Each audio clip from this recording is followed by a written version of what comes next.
It's work session. Before we begin with the public safety update presentation, I'll request a roll call from Madam Clerk. Miller. Here.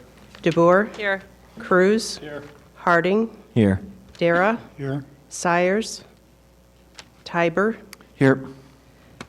Councilmember Sires is absent, Mayor. Thank you, Madam Clerk. I just want to note tonight before we begin that this is an unusual situation. It's very common for council to hold work sessions, which are informal and typically no votes are taken.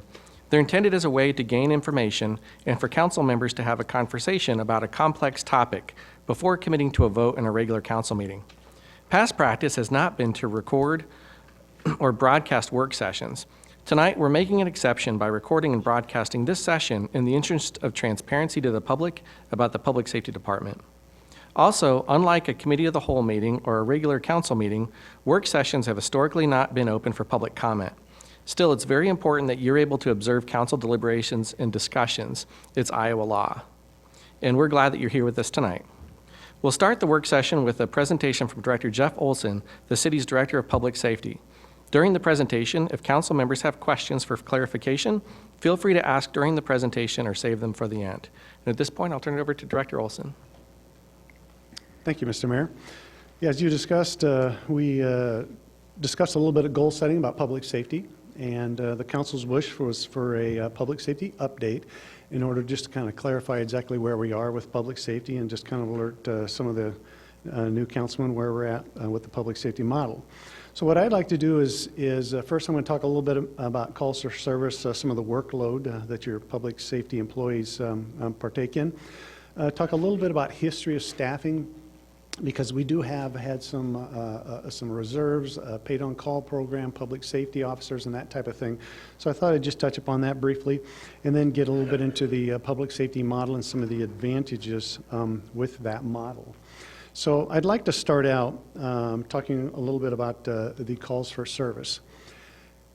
So police respond to, and these are 2019, approximate 2019 numbers, 18,600 calls per year, which is about 51 per day. 2,100 of those are reportable crimes. Now, you'll see a notation there that says all crime types. And the reason I put that notation there is the FBI, I'll show some FBI stats later, they do not count all crime types. So you'll notice a difference in those numbers. And then about 950 arrests in 2019 from the police side. The fire side had approximately 2,100 calls in 2019, approximately 6 per day. 1,100 of those were medical assists. So Mercy One is our primary medical ambulance service in Cedar Falls. They're a paramedic level, we are an EMT level, and we assist those. Now there is no contractual obligation for us to do that. However, we do provide that service on a voluntary basis. And then about 630 of those calls are what we classify as a canceled good intent weather related. That could be they're en route and they get canceled on the way, or the good intent could be a house is on fire, you get to the house and there's actually a bonfire in the backyard and it's not a fire, that type of thing. And we average about 6 to 8 serious structure fires per year, and that number's been pretty consistent for a number of years. I would like to note that crime rates in Cedar Falls have declined 17% in the last 10 years. Crime rate has declined 17% in the last 10 years, which is certainly good news. Fires have declined 60% in the last 40 years, and that's a nationwide statistic. So what we like to do as a public safety staff is to review these calls at least on an annual basis, and it kind of helps us get an idea of any changes we should make, whether it be in the staffing area, maybe it's equipment related, or different things that maybe we should be doing as a result of those calls for service. So this pie chart here is that we actually do this monthly, and we break this down into just certain categories to kind of get a feel for our calls. The blue is primarily police. The red is primarily fire, although they do mix on some of those. And you can see the largest percent, 60%, non-reportable crimes. 21% is traffic accidents or traffic stops. Reportable crimes consists of about 9%. And then your medical calls is about 6%, and that was that 1,100 calls that we talked about. And then we have some various fire type calls, canceled, false alarm, good intent type calls in the kind of the pinkish color. And in the smallest portion of the pie there, you'll see that's your actual fire or heat or hazard or weather-related certain types of activity. And again, we do this on a monthly basis. So then we went and looked at, this was a week in January of this year, and we put together the number of calls that police and fire responded to each day, and that is a Sunday through a Saturday, the 19th through 25th of January. So you'll see in the blue, that's obviously the police calls, the red are the fire calls. And being as a lot of our focus is on fire and what's going on with fire and is this model working for fire, we put the explanation of the calls to the right. So you'll see on the Sunday, we had 3 fire calls. They were all medical calls where we assisted Mercy One, as I explained. They're the primary paramedic ambulance transport service. The next day, we had 5 calls. They were all medical calls where we assisted. The next day, the 21st, we had 7 calls. 6 were medical. One was a CO detector going off, and so we would go and investigate that. The next day we had 10 calls. I think 8 were medical. 1 was a lockout. A lockout could be you're locked out of a car, or maybe you're locked in your bathroom and you can't get out. You get all sorts of different types of calls where people are locked out of, in or out of a vehicle or a room or a house or something. And then we had a fire alarm call, which we get a lot of, which was a false alarm. There's actually no fire. And you can go down the line. 5 the next day, medical calls, a lockout, smoke or odor removal. So we help remove some smoke or odor out of a home. And then a vehicle accident. Fire responds to vehicle accidents where there's injuries or where they need help with maybe a fluid spill or something of that sort. The next day we had medical calls. One of the calls was an overheated motor, which was just smoke. One was a space heater, a similar type malfunctioning space heater. But no actual fire. And then the last day would have been a Saturday. We had 4 medical calls that we responded to. So, and I'm not going to break down all the police calls, but you can look at these calls and just kind of get an idea of what the typical week is like, perhaps for the volume of calls. But one note I would like to make, and this is not meant to be critical or suggest this number, but if you look at all of these calls, every one of these calls could have probably been handled with 2 individuals. So you get an idea of the workload, the number of calls coming in, and the amount of time, and perhaps the number of individuals required to do that. And if you look at the majority on the police side, it's probably the same way. A majority could be handled with very, very few officers. So the next slide I've got is FBI crime stats. So this is crimes per 100,000. These are not 2019 stats because the FBI typically takes about 6 months to get the stats out. But you can look at the violent crime. U.S. average 397 per 100,000. Midwest 378. Iowa's 290. The numbers keep getting smaller and smaller. And when you look at Cedar Falls, you see 66. And you look at the property crime side, and you can shoot on down and see what those numbers are. Again, they're different than what we report because they only report, I believe it's 4 categories of the violent crime, and I believe it's 5 categories in the property crime. And the reason they do that is they got to compare between city and state, and so they have to pick the most serious on each side that's comparable, that they can compare to other states. So those statistics are as accurate as can be when you compare, let's say, Minnesota to Iowa or something like that. And again, crime in Cedar Falls is down 17% in the last 10 years. Okay, so now I want to talk a little bit about the history of alternative staff in Cedar Falls. So in 1995, we started a police reserve program. So we have police officers that are required to go to the Iowa Law Enforcement Academy. The police reserves are required to do training, but it's not the full extent of the Iowa Law Enforcement Academy, which is a 16-week program. They're required to go to, we actually call them modules, and there's 6 different modules. And each module may be 18 hours of classroom that they need to go through to complete each module. And then they're certified to a police reserve level. So we started that reserve program in 1995. And in 1995, the police resisted it. They didn't like the whole idea of the police reserve program. They said it's going to take away our overtime. They're going to hire less full-time police officers and replace us with part-time or reserve. There was quite a resistance to it. Now you fast forward to today, And what you'll see is you'll see the police shifts say, hey, can we get reserve officers to help Friday night or Saturday night? Because now they understand the value of them, they understand why they're here, and they very much appreciate the assistance that they can give on those weekends. Also during special events. We have about 50 special events a year in Cedar Falls. It could be a 5K run, it could be a bike race, it could be a special event downtown. There's all sorts of special events, and they're typically Saturdays, but that the reserves can come in and help us with, which leaves our officers out to handle other calls and do other police-related duties. So it's working out very well for us now. But initially there was a lot of resistance.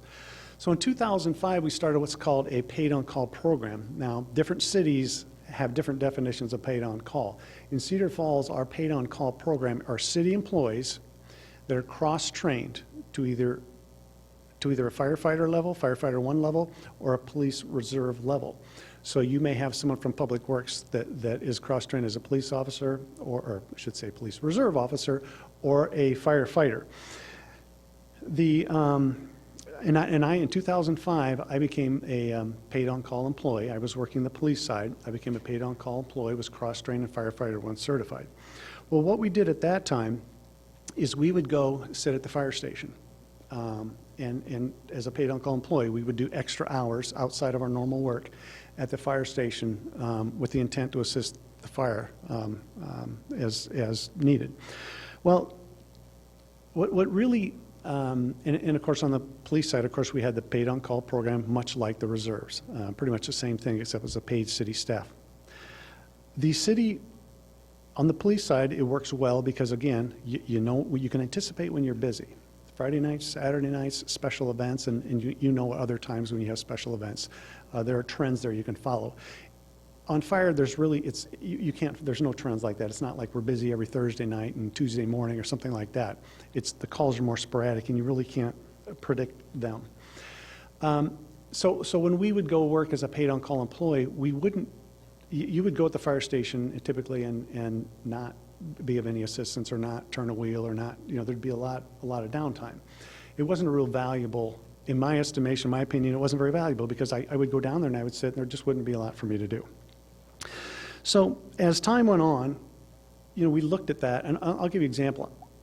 I would be working the squad car, we would have a fire call, I would go to that fire call as a firefighter 1, and I couldn't help. But tomorrow night I might go down to the fire station and sit, and I wouldn't be of any help. So it really didn't make a lot of sense. So, we started looking at that a little differently. In 2014 is when the public safety officer position was created. And, we did a lot of research on that. Various cities, visited cities, called cities, read certain publications about it. But the history behind it, it wasn't just something we created, because if you have a job class and you add a duty to it, that employee group or that union, in this case it was either the fire union or the police union, has an opportunity to look at that job class and determine, is that change significant enough that we should be compensated differently? So what we had in 2014 when we're talking about this public safety officer model, we had the police union, which is the Teamsters, approach us and say, hey, we would be interested in creating a public safety officer job class. And we actually, they provided us with a letter that said, would you be interested? And we negotiated with the Teamsters union, and we created a public safety officer job class. So at that point, what we did is those that were cross-trained as police officers and firefighters would start carrying their fire gear in their car. So what that did is that opened up the opportunity for these police officers, when they're working 40 hours a week, to respond to the fire scene, put their fire gear on, and assist, which started creeping up the number of people responding to a fire call. So if you had your basic fire crew and you had 1 or 2 or 3 PSOs at the scene, you would see an increase in the numbers. We soon started to see the value to that. So we carried on with that model. So in 2016, all new hires have to be public safety officers. You are cross-trained as a police officer and a firefighter. Effective July of 2016. So what we've done, and then what we did shortly after 2016 is, as we had openings on the fire department, we had police officers that said, hey, you know, I wouldn't mind transferring to the fire side and being a firefighter and work primarily the fire shifts, and I can supplement police instead of working police and supplementing fire.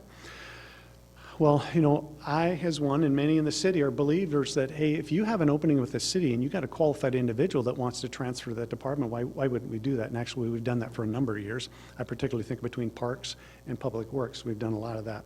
So we decided, yeah, let's do that. But we ran into a little complication there. The public safety officer is a job class in the Teamsters Union.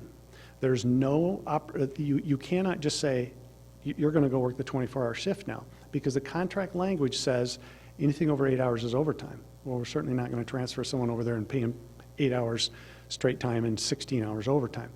So the Teamsters agreed with the city on a 24-hour shift schedule, which is, I'm thinking it's identical to the fire 24-hour shift. So that allowed the ability to move the public safety officer from the police shift to the fire shift, or you could go from the fire shift to the police shift. So that allowed some mobility between the two, which works out very well. So today, the majority of our public safety employees are cross-trained as public safety officers. Mayor, if I may.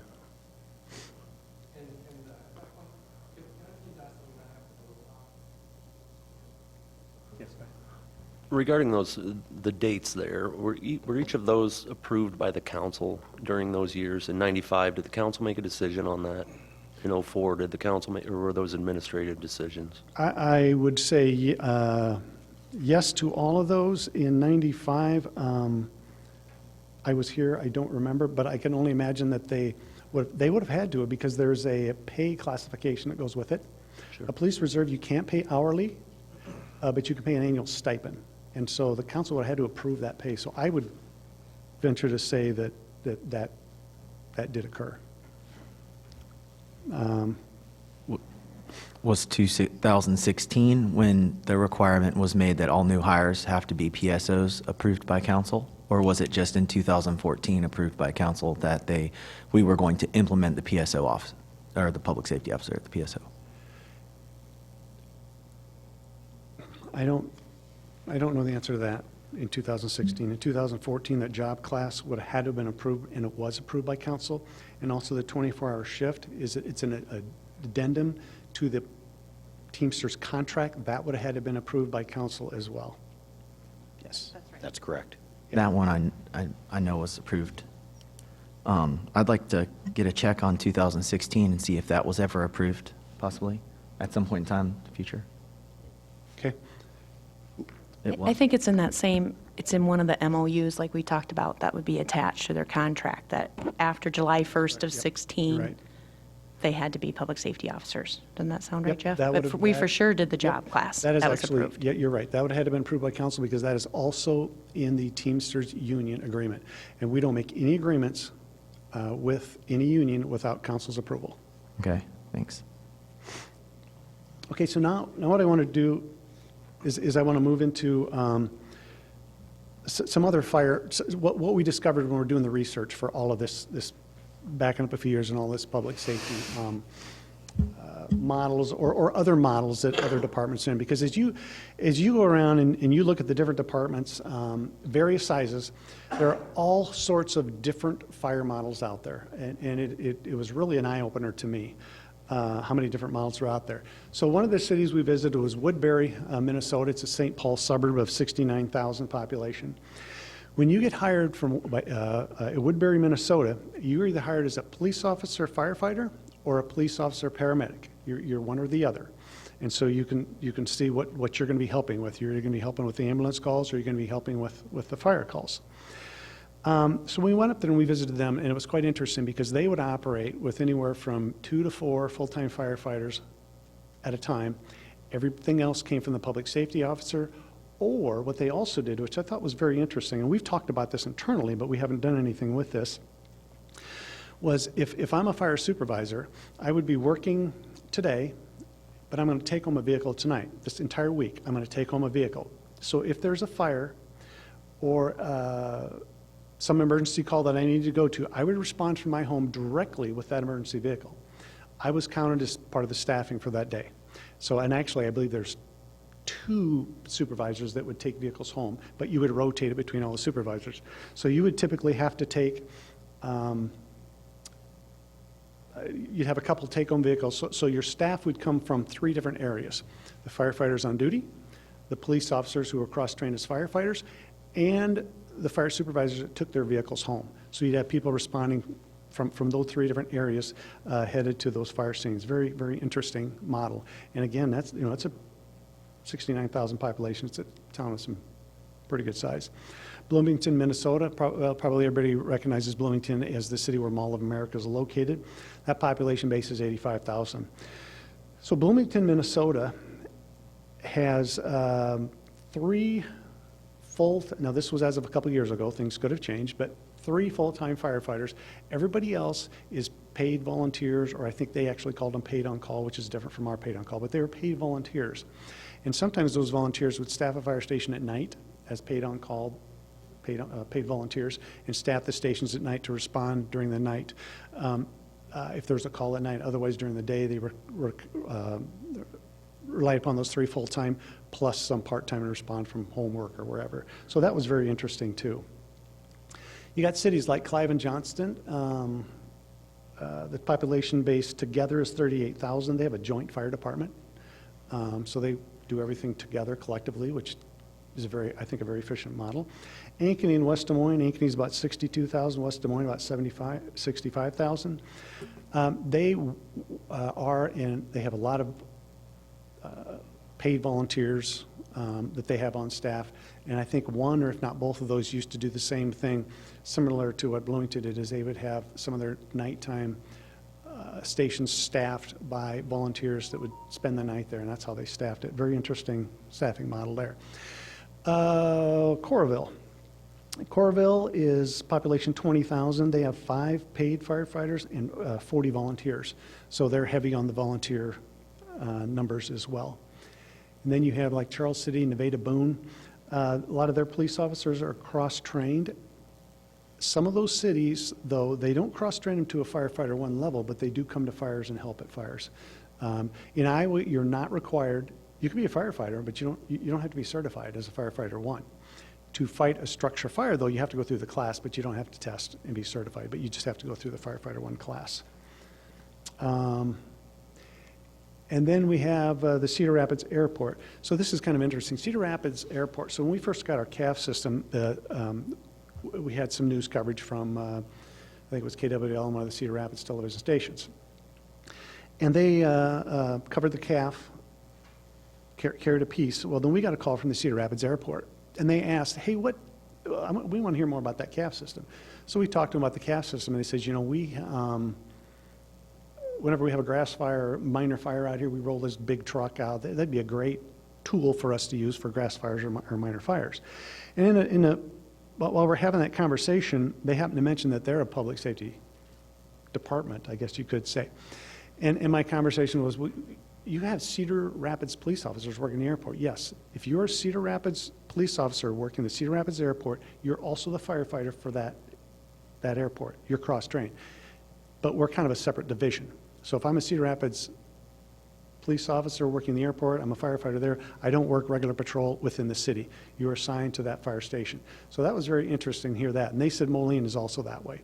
So you are both the firefighter and the police officer at those cities. So I thought that was very, very interesting. So then we went and visited. We actually spent 2 days in Kalamazoo, Michigan. So Kalamazoo, Michigan has been a public safety department since the 1980s. Their population base is 74. So the number on the left is Kalamazoo. The number on the right is Cedar Falls. So Kalamazoo population is 74,000. Cedar Falls is 41,000. Kalamazoo Public Safety responds 108,000 calls per year. Cedar Falls collectively between police and fire responds about 22,000. Kalamazoo said their structure fires are 150 a year compared to our 6 to 8 serious structure fires. And then there's a list of their crime rate as well. You can see their crime rate is considerably higher than ours, and these are these FBI stats I talked about.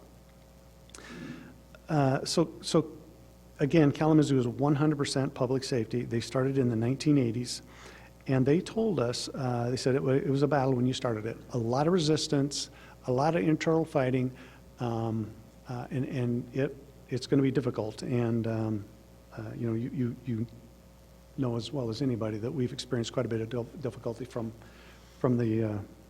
individuals here about this model. But they said once it's done, it's a fantastic model for you. In fact, they do it today, and I don't know that anyone there knows anything different. Because if you can imagine, if they started in the 80s, most of the people that started in the 80s are now retired and gone. So very interesting visit with them. And the people that visited there was, there was a couple councilmen, there were some from the fire union, and several from public safety that spent 2 days in Kalamazoo. So very interesting visit there. Now I want to talk about specifically numbers, the number of police officers and firefighters that we currently had, and a little bit in comparison to what we used to have. So we currently have 60 sworn police officers in the city of Cedar Falls. If you back up just a few years ago, we had 40. So 60 is a significant increase, and it's quite a draw for us to be able to draw upon those 60. Now, some of them work in the fire shifts, but there's a lot of duties they do, and I'll cover that a little bit later, from the fire shifts that they help out in police. But one area where they can be particularly helpful, too, is if you have, some of you know, we have some activity on the College Hill that we staff significantly for on the Fridays and Saturdays. And we have people from that are public safety officers who are cross-trained police and fire, working the fire shifts, that can come work the Friday or Saturday nights to help us out when we need that. Because what we're experiencing is quite, honestly, we were doing sign-ups and we were getting a lot of people volunteering, but you can imagine after several weekends and weekends and weekends, people started saying, hey, you know what, I need a weekend off. And so then we're having to start to force some of our second shifters. But now, you know, with some of the fire PSOs coming over and helping, it's been helpful for us. But of those 60 police officers, 53 are public safety officers, cross-trained. 7 are straight police officers. That includes supervisors and non-supervisory positions. And then we also have 11 POC and reserves, and they're not, this 11 number is not part of the 60. So these are the reserves or paid on call that we can use the Friday, Saturday nights that we talked about. Now here's a number that jumps out at me anyway. We have 67 firefighters now compared to 30 a few years ago. And you'll see some numbers that I'll have for you later that'll show you how we've increased the number of people responding to fire calls. Again, of those 67 firefighters, 53 are PSOs, 14 are firefighters, either supervisory or traditional firefighters, and then we have 4 part-time staff on the fire side.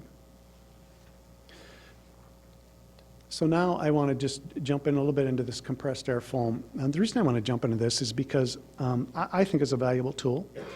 It's not something you take inside a house fire. It's not something you take inside a garage that's fully involved. But you can use it for a car fire. You can use it for a deck fire, a grill fire, a grass fire, a dumpster fire. There's all sorts of different fires you can use it. And sometimes, I'll tell you what, the one that sticks out in my head from is we had a deck. I've seen a deck fire. I've been with this city for over 30 years. I watched a deck fire go up the side of a house into the soffit, and the house was significantly on fire before the fire trucks got there. I thought to myself, man, is there something, you know, if you could have slowed that thing down or put that out on the deck, that house wouldn't have been involved. There's things you think about that a minor fire turns into a significant fire. You think of that type of thing. So if you look at this, this is the back of a squad car. You'll see the tank on the lower right of the squad car. That holds 30 gallons of water and foam component. Then right above that, just a little to the right, you'll see the fire hose, 50-foot of fire hose. Then just to the left of that, you'll see the yellow cap. That's a compressed air tank, because what propels that water is that compressed air. And then what we got a little picture of the right is actually a military training session. And the reason I mention that is because there are military uses these all over the world because they're very portable. and they're very useful and they're very functional. There's been a lot of studies out there about how functional the CAF system are. I've had some people tell me, I don't know how you measure this, I absolutely don't know how you measure this, but 30 gallons is equivalent to like 300 gallons of water because that foam component creates a layer over the fire and smothers it. And it's worked well for us. We've used it dozens and dozens of times for various smaller fires.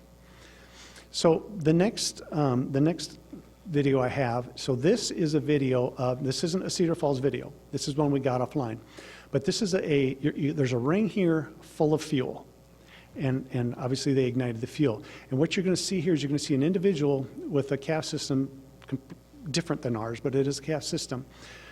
Put this fuel out in 20 seconds with a portable CAF unit. So Denny, if you want to go ahead and roll that. It takes a few seconds, but you'll see this person enter the screen from the right.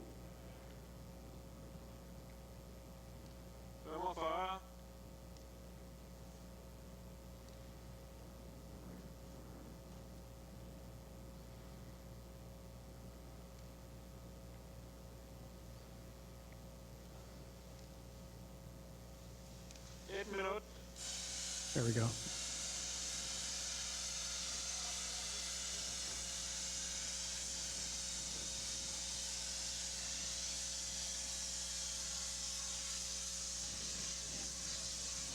And you can see that kind of that foam component to that. I just find it fascinating that they're able to take that fuel fire and that kind of blaze with this portable CAF unit, and just you can see that foam and how I have a quick question. So what's the difference between that unit and the unit we have? Well, ours is, if you maybe I can back that slide up. Ours mounts in the back of a squad and is Okay. it's way too heavy for anyone to carry. I don't know the size of that particular one. Clearly, it's less than what we carry. Does it function the same way and have the same foam in it? And I believe it does. They call it a compressed air foam type system on the video. So it's a very similar. I know there's different types of foam classifications. They're all fairly similar. Some are different than others. And if you can read, I read an article that talked about CAF system versus Class A foam versus just water. And I think it was in the state of Oregon. And they were testing them all and saying, hey, which is the best based on all this different criteria. In the CAF system, I think there's 5 different criteria. The CAF system came out ahead, not significantly over the Class A foam, but significantly over the water for putting out the quickest, using less water. There's all sorts of different criteria, so it was really interesting. So it is a good tool for us to have in our arsenal, I would say. So, and I would like to add too that, we actually had an OSHA complaint filed on us saying, hey, the CAF system we're using it improperly, we shouldn't be, whatever the case may be, and OSHA did do an investigation, so you guys are just fine with what you're doing. So the CAF system remains here, and it is a good tool for us. So now this next one, Hey, excuse me, Jeff, how many of those do we have? we have 3 in 3 different squads. So this next one is one that I have shown before, and what this is about, I believe it's about a little over 2 minutes. And what this was a call at Gold Falls. Gold Falls is an apartment complex on the west side of town, just off of Hudson Road. Gold Falls has multiple apartment complexes within the big complex. And we had a call of a fire on a second-story balcony. And so the reason I like this video, or the reason we put this together, is because I think the teamwork and the effort that went into this just shows a little bit of what we can do together, shows the ability of the CAF system, and also shows the importance of first arriving emergency vehicles being equipped with what they're equipped with. For example, on a medical call, fire trucks have AEDs, police cars have AEDs, ambulances have AEDs, the defibrillator, the automatic defibrillators.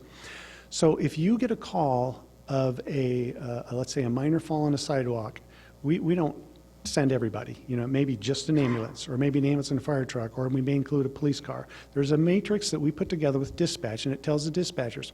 Cedar Falls says, on this type of call, dispatch police, fire, and ambulance, or just police, or just fire. So when it comes to a heart attack, trip them all, because the first that gets there is going to shorten that window, and they can grab the AED, and they can bring it, and they can begin that emergency care. So when you have a public safety department like we have, we can sit down and we look at all these things together. We're not looking at it as an island from the fire department or the paramedics or the police. We're looking at it together. What collectively can we do? Is the CAF system going to help with fire suppression? Yes.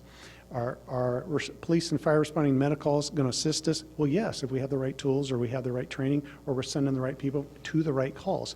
So that's significant that we think like that. We need to think collectively and work together.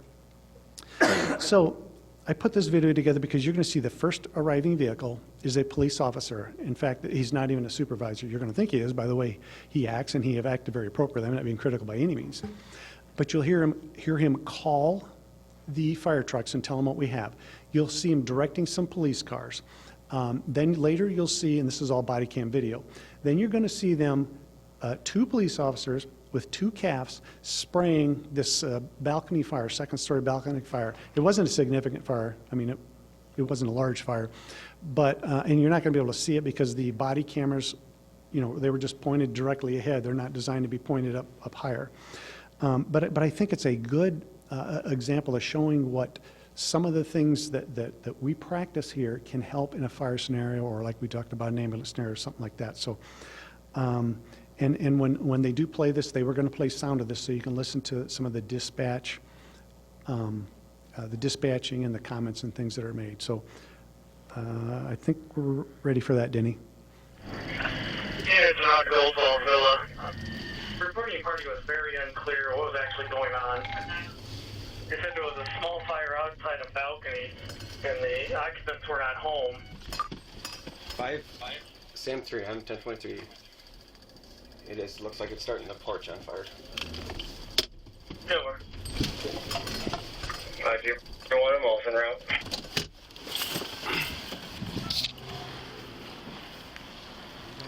Squad cars there. Hi, Andrew. First one, second one. Five Sam 3, I'm switching to fire tag.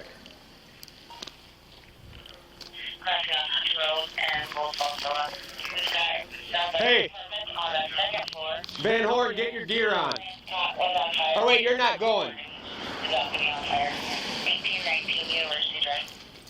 We've seen several squads arrive at this time. Okay, that's fine. He's going to call the fire. 5 Carmen to 500 on fire tag.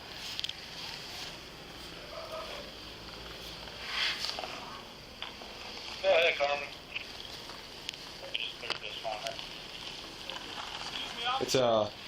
It's a small fire on the second-story porch. They're applying the CAF system on it now. I do have a hydrant right at the corner of the building. This will be the first building to your right when you enter the complex.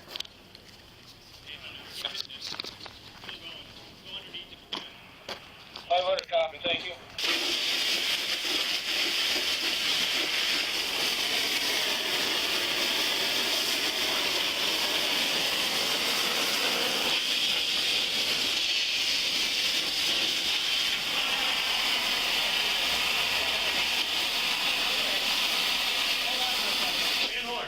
So, you're going to move 17 when he's out, so we can get him out of the way. Okay. If you see a fire truck coming around the corner, we got to move. Okay. What they're saying is when the fire trucks get here, we got to get these squads out of the way. But you can see that CAF, they pulled up 2 squads that had CAFs, they deployed the CAFs, they actually had the fire out, and before the fire trucks got there. You see that other officer telling them, so they're not arriving at the scene wondering where's the hydrant, where's the building, because I tell you what, when you roll into Gold Falls and if they give you an address, 2910, which one of the dozen buildings is it? So it's very nice to have that work together and that cooperation. And again, I just think it's important to note that with a public safety model, you're working together and you're talking about what you can do from a team effort. Instead of police officers arriving and just watching it burn and maybe get worse, you're taking some action and you're getting something done here. Or if it does require the fire trucks to suppress it, you already know, okay, I know where the hydrant is, you're going to save 30 seconds, a minute, I don't know, whatever it is you're going to save there, but you're going to save some time, and that's critical. So now I want to move on to hiring standards. Jeff, So- I have a quick sorry. question. My understanding is that the CAF system we have would produce the equivalent foam to fill this chamber in here with about 3-4 inches of foam? Is that what I'm being told? So, Approximation? yeah, boy, that's hard for me to judge, but it could. I mean, there's a lot more there than you think in that, because it's a foam. It's just, if you dump 30 gallons, it certainly wouldn't. But with that foam component, Sure. you're going to see kind of like that barrel, that whatever he had on his back, however many gallons of water he had with that foam component, you saw that layer of foam in that ring. So it's a big multiplier, in other words. it's a big multiplier, yes. In fact, you'll see, if you can Google it, calves, and you'll see some military buildings that are hangars. They may have 10 helicopters in there, and if they have a fire in there, what happens, they have these big fans that are somehow some calf suppression system, and you will just see globs of foam starting to fly out of there, and they'll start filling that room up with foam. It's just interesting, some of the different uses of calf, and instead of using water, they use that because it works much better in certain scenarios. Didn't the military find that the residue left behind became toxic? Not with the calf. I thought the Army had kind of stopped using it because they found it was There might be other foams that were, but calf is not. It's I would have to defer to the fire chief exactly what's in it or how well it works, but it's not a hazard.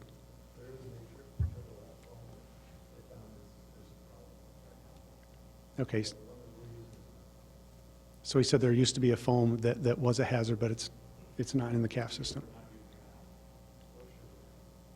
Yeah. And we even had OSHA, we had that OSHA complaint, and they came in and they looked at it, and they were fine with everything we were doing. Because you saw those officers deploying it without the gear on, so clearly it's not a hazard. So hiring standards. So these are the hiring standards for all the public safety officers.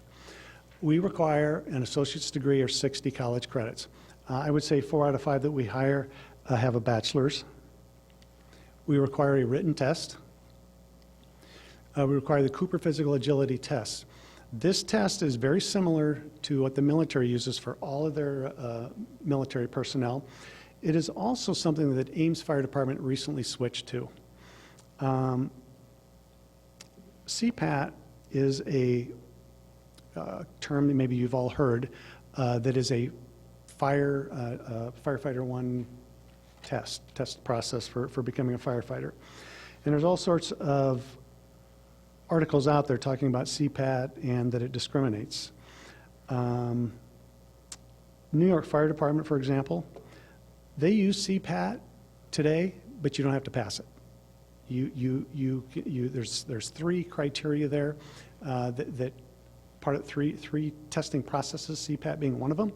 As long as you achieve a 70% score overall, you pass. So you don't even have to pass the CPAT. Some cities give the new hires 1 year to pass CPAT. For those that do use CPAT, which is less than 25% of the full-time fire departments, they require you to come in for an orientation, and then 30 days later they have you come in and they show you what you're going to test you for. You need to perform certain exercises or certain things you can do to up your possibility of passing that test. You come in and then you can run the test, run through it, before you come back maybe a 3rd time and do the actual test and pass it. So there's quite a step involved in that.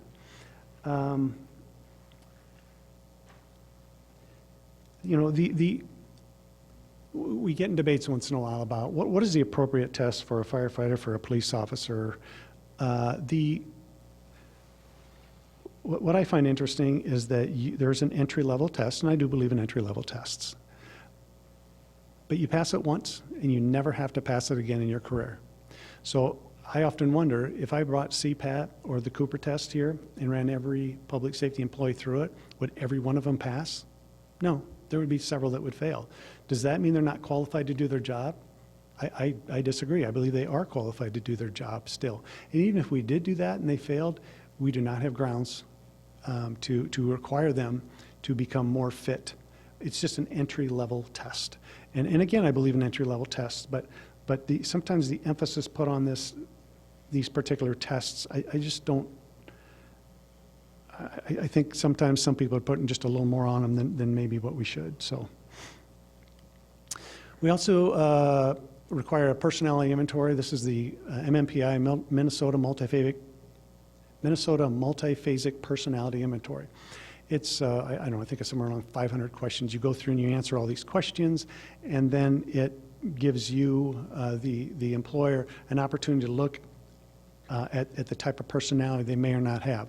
And these are scored by psychologists, and sometimes what we get is we get it back and they say, A+, this guy's great, maybe not so great, or we suggest you send them to a psychologist and have certain, discuss these certain issues that kind of red flag during the test. So we do that. And if you've ever taken one yourself, I've taken several in my career, it is very interesting because you read through that and you say, yeah, you know what, that is me. So, you know, they're another good, useful tool for us. We also have an initial interview process that we do. Then we have a background check. So the background check, it's a criminal check, it's a driving check, it's a work history check, and we even check social media, because if we have somebody say, hey, me and my best buddy went out, drank a little, beat up a guy, and stole his cell phone, that's pretty clear we're not going to want to hire that individual, even though they may go through, never been arrested before, go through all of this fairly well. So we do a pretty thorough background check. We also do a polygraph test. You get a pre-polygraph questionnaire. It asks all sorts of questions. And then you are required to take a polygraph. You take that polygraph test, and we learn a lot about that. And they're pretty good, because a lot of times people will go in it, something will flag, and that polygraph examiner will say, you know, we got a little problem here. All right, I'll tell you. And they'll tell you something that's just something real small. It's a nothing. I was 8 years old, I did this, you know. But sometimes you learn something and you wash them out. So, you know, we take our hiring standards seriously, and we want to make sure we get the best people we can, because once you hire them, they're here for a long, long time. We hope they're here for a long, long time, because they're going to be good employees and they're going to be skilled employees for us. I have a question. Yes. Sorry. I think it's great that we have high hiring standards, but couldn't we just apply that to both fire and police? In other words, we could just apply that separately in the same way. What were the standards before the PSO model? Did we not have all these high standards, I guess is what I'm asking. Sorry. We had most of these standards on the police side, but not the fire side. Why did we not have those on the fire side? The state law requires some of these on the police side. Yeah. And,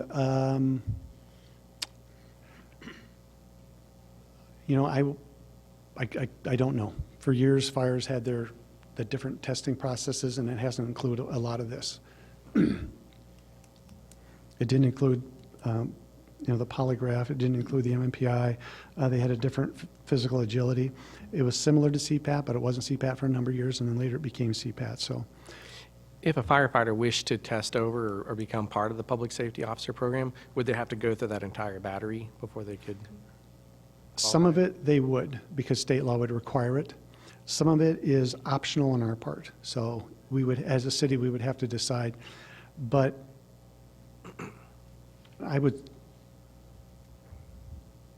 currently that is our hiring standard, so that's what we would do, unless we chose to do something different. So Jeff, you're saying that the standards listed there are greater than the standards what used to be for fire? Yes. Okay, that's what I thought. But we could implement those standards for fire going forward. Let's say hypothetically we had a separate fire side, we had a separate police. We could mandate that they have to be the same? Well, I actually don't think you could require a polygraph on the fire side. I would have to check into that. You have to have a conditional job offer before you do a polygraph on the police side. or as a public safety officer. The MMPI, I'm not sure of. I would have to check. Okay, thanks. And then lastly, there's a physical required, there's a city physical required. I'm sorry. So, Director, I know that very few firefighters have chosen to go the PSO route. Is there a degree of fear that they can't pass polygraph or Cooper's or some of the other higher standards of testing? Is that? I don't believe that's an appropriate question because he can't make it up his own opinion of that. That wouldn't be fair. Please continue. Okay. Can we And ask his opinion? Do you have an opinion as to why no fire officers have? No, I will not allow that question. That's a very unfair question. Well, I think the training is probably part of a big side of it, and that was the only point I was trying to make, is that I believe there's a 16-week time frame for a firefighter to step over into the PSO program, which may be different on the other side of it, and that's what I was trying to get at. It's still not an appropriate question. There's Continue, please. There's other issues too. so we also have a probationary period. All public safety officers have a 1-year probationary period. And within that 1-year period, we can let somebody go for really any reason. Now, we certainly don't do that for any reason. We make sure we have a good reason. What we try to do is we have a set plan. Let's say we hire somebody today, and we're going to go through a 5-week fire academy, a 16-week police academy. We're going to have our field training. We're going to have all of this occurring in that first year, and then we're going to have some field training on both sides and all this different processes and training going on. If somebody is having difficulty, we just, not everybody learns at the same level. Some people are going to go actually maybe a little bit quicker than what we've got planned out. We've got certain time periods for each process. Some people go a little quicker, some people a little slower. If they're going a little slower, they have trouble in a certain area, we just spend a little more time working with them. Our goal is to help our employees succeed. However, if we get to a point, and the common term that we use is they're failing to respond to training. In other words, we have trained and trained and trained in this category. We're not getting there. That it gets to a point where we have to make a decision. And I will tell you, that decision is typically not made by me. It's made by the field training supervisors who, once we identify a problem, they certainly alert me, but they keep working and working through it. And if we get to a point where we say, it's just not going to work out, then we just have to release somebody. And it is unfortunate, but we have done that in the past couple of years. We've had to release some people because they just weren't able to get through that process. So again, these are very serious jobs that require a lot out of people, and we want to make sure that we are hiring the right people and going through the right training and give them the tools that they need to be successful themselves and be successful in helping our city have a great public safety department. Director Olson?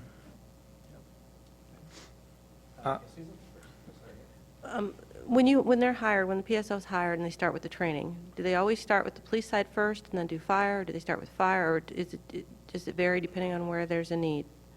Yeah, it actually varies. We've done both. We've started some out it's not day one, but within a few weeks they start out, they run to the police academy. Or within a week or so after they start, we start out with a fire academy. So we do, it just depends on, for example, how many people maybe need to go through the fire class, and we have a new group that we hired. What we want to be careful of is we don't want to do all of this at once. So if we're going to send you to the police academy, we're probably not going to send you through any fire training for a year, because we're just going to get you through all that police training, have you on solo patrol for a while, then have you jump onto the fire training at a later time. And the reason we do that is because we got in a hurry once, and we just, one training session after another, and we could see that it just wasn't as effective as giving it more time And maybe the second year we go through the fire training, or maybe we do the fire training first, and then when the academy happens later this fall, they go to that training. So it just depends on. So is there a time frame when there's a goal to have them completed both sets of training? 3 years. 3 years. Thank you. Jeff, I think I mentioned this before, and through my research and watching different training events, the training for a paid firefighter versus a PSO is identical. The science of fire suppression and teaching modules and hazmat and various things, they're uniform across the country. There's not a regional difference, or? Yeah. So we have that fire, I believe it's called Fire Essentials training book. And this is actually the textbook here that everybody uses. Yes, it is. Significant, Firefighter 1 and Firefighter 2. Yes. So this would be the same textbook that any volunteer firefighter would learn from, I'm assuming? Yes, that is the book that we use. So, the training at the beginning starts out with the classroom, the 5 weeks of classroom, and part of it, I shouldn't say just classroom. It's classroom, and it's also the practice sessions in the typically in the apparatus bay, where you're learning about the SCBA, or you're learning about certain equipment, or whatever the case is. And we're so detailed is it's how do you use a ladder? Now, some people are like, it's pretty simple, pretty obvious. Well, you know what? It may be to those who have used ladders for years and years and years, but for some people, a ladder is a new event. And we had one individual that was climbing a ladder, going on a roof was pretty traumatic. It's kind of scary. And so we worked with them, and now they're just fine with that. So you just like I described earlier, if you have a problem with somebody in a certain area, you just don't wash them out. You work with them. And if they can achieve that skill and be successful, we move on. So that's what we try to do. But so you go through that training. So then what you have to do is you have to take a written test for fire. You have to take a written test to pass your Firefighter 1. There's 3 components to it, to that written test. You have to pass each component. You may pass 1 and 2 and fail the 3rd one. You have to come back and take the 3rd one. And then there's also a skills test. So then you go to a location that the state picks. So that may be a book used nationwide, but our state manages our state certifications. So they give that written test. They'll schedule that skills test. So we may have to go to Coralville Saturday. And then our guys and gals who are going through their fire training will go to that test site in Coralville, and they'll go through the skills test. Now, it could be any one of a 20 skill, or any 5 or 6 or 7 or 8 or however many they pick, I don't remember, out of all the skills that they pick. And so you go there thinking, okay, it's going to be one of the 20, and then it's going to kind of be a surprise as to which 20. You always know there's 1 or 2 that are always going to be part of it because they're very important, but you go through that skills test. So that's part of that beginning process. Then what we do is we have training, we have what we call our larger monthly training event for the whole public safety department. All the public safety officers and firefighters all go through the same. But then we also have other things that we do separately with the public safety officers, particularly when they're early in their career. They're going to have a monthly checklist. So they have this monthly checklist, and they're going to go through these 20 items on this checklist every month, because those are 20 items we want them to be very proficient in. So once a month, you got your checklist. You're going to go, you may be working 3rd shift, and it may be Sunday at 3 in the morning, where a couple of you are going to go to that apparatus bay, and you're going to go through that checklist, and your supervisor is going to check you off. We want to make sure there's certain skills that are repetitive. And then we also have additional training that we do that the different shifts do with the public safety officers as well. So it's constant, and it's designed for if you have individuals that are in their 1st year, it may be different than those in their 3rd year. So, Jeff, what you're saying is for the predominance of the training, it's uniform across the country, whether it's PSO or firefighter in another community. There's some nuances for Iowa that are different. That sound the way I understand it? Yeah, I guess that's okay. Right. So a firefighter is a PSO is a firefighter? Yeah. Okay. I'd like to ask maybe a slightly different question, and it might be out of order in the presentation, but when we do invite, fire to cross-train, members of the union rather, they aren't training to the PSO level, they are training to the reservist level. Is that correct or not? Well, actually, we've had both. Or actually, we offer both. You can train to the reserve level, and then you do extra hours per month outside of your normal hours to help the police shifts. Typically, we would like it to be on a Friday or Saturday night or during a special event. Or you could opt to be the public safety officer. Then that requires a 16-week Iowa Law Enforcement Academy in the field training program. And maybe there's a slide on that, but is the requirement for the reserve officer equal to the PSO less the skills training? Could you clarify maybe what's necessary? Well, so if you're going to train to the paid on call level, which is the reserve level, the hiring requirements do not include all of the items that I discussed previously. And the training is, instead of the Iowa Law Enforcement Academy, it's the different modules. So I believe there's 6 different modules that we teach some. We send them to Hawkeye Community College for some. Okay. I think that answers my original question that we weren't allowed to discuss. My main goal is to understand what are the barriers for cross-training, and maybe we'll cover that later. Okay.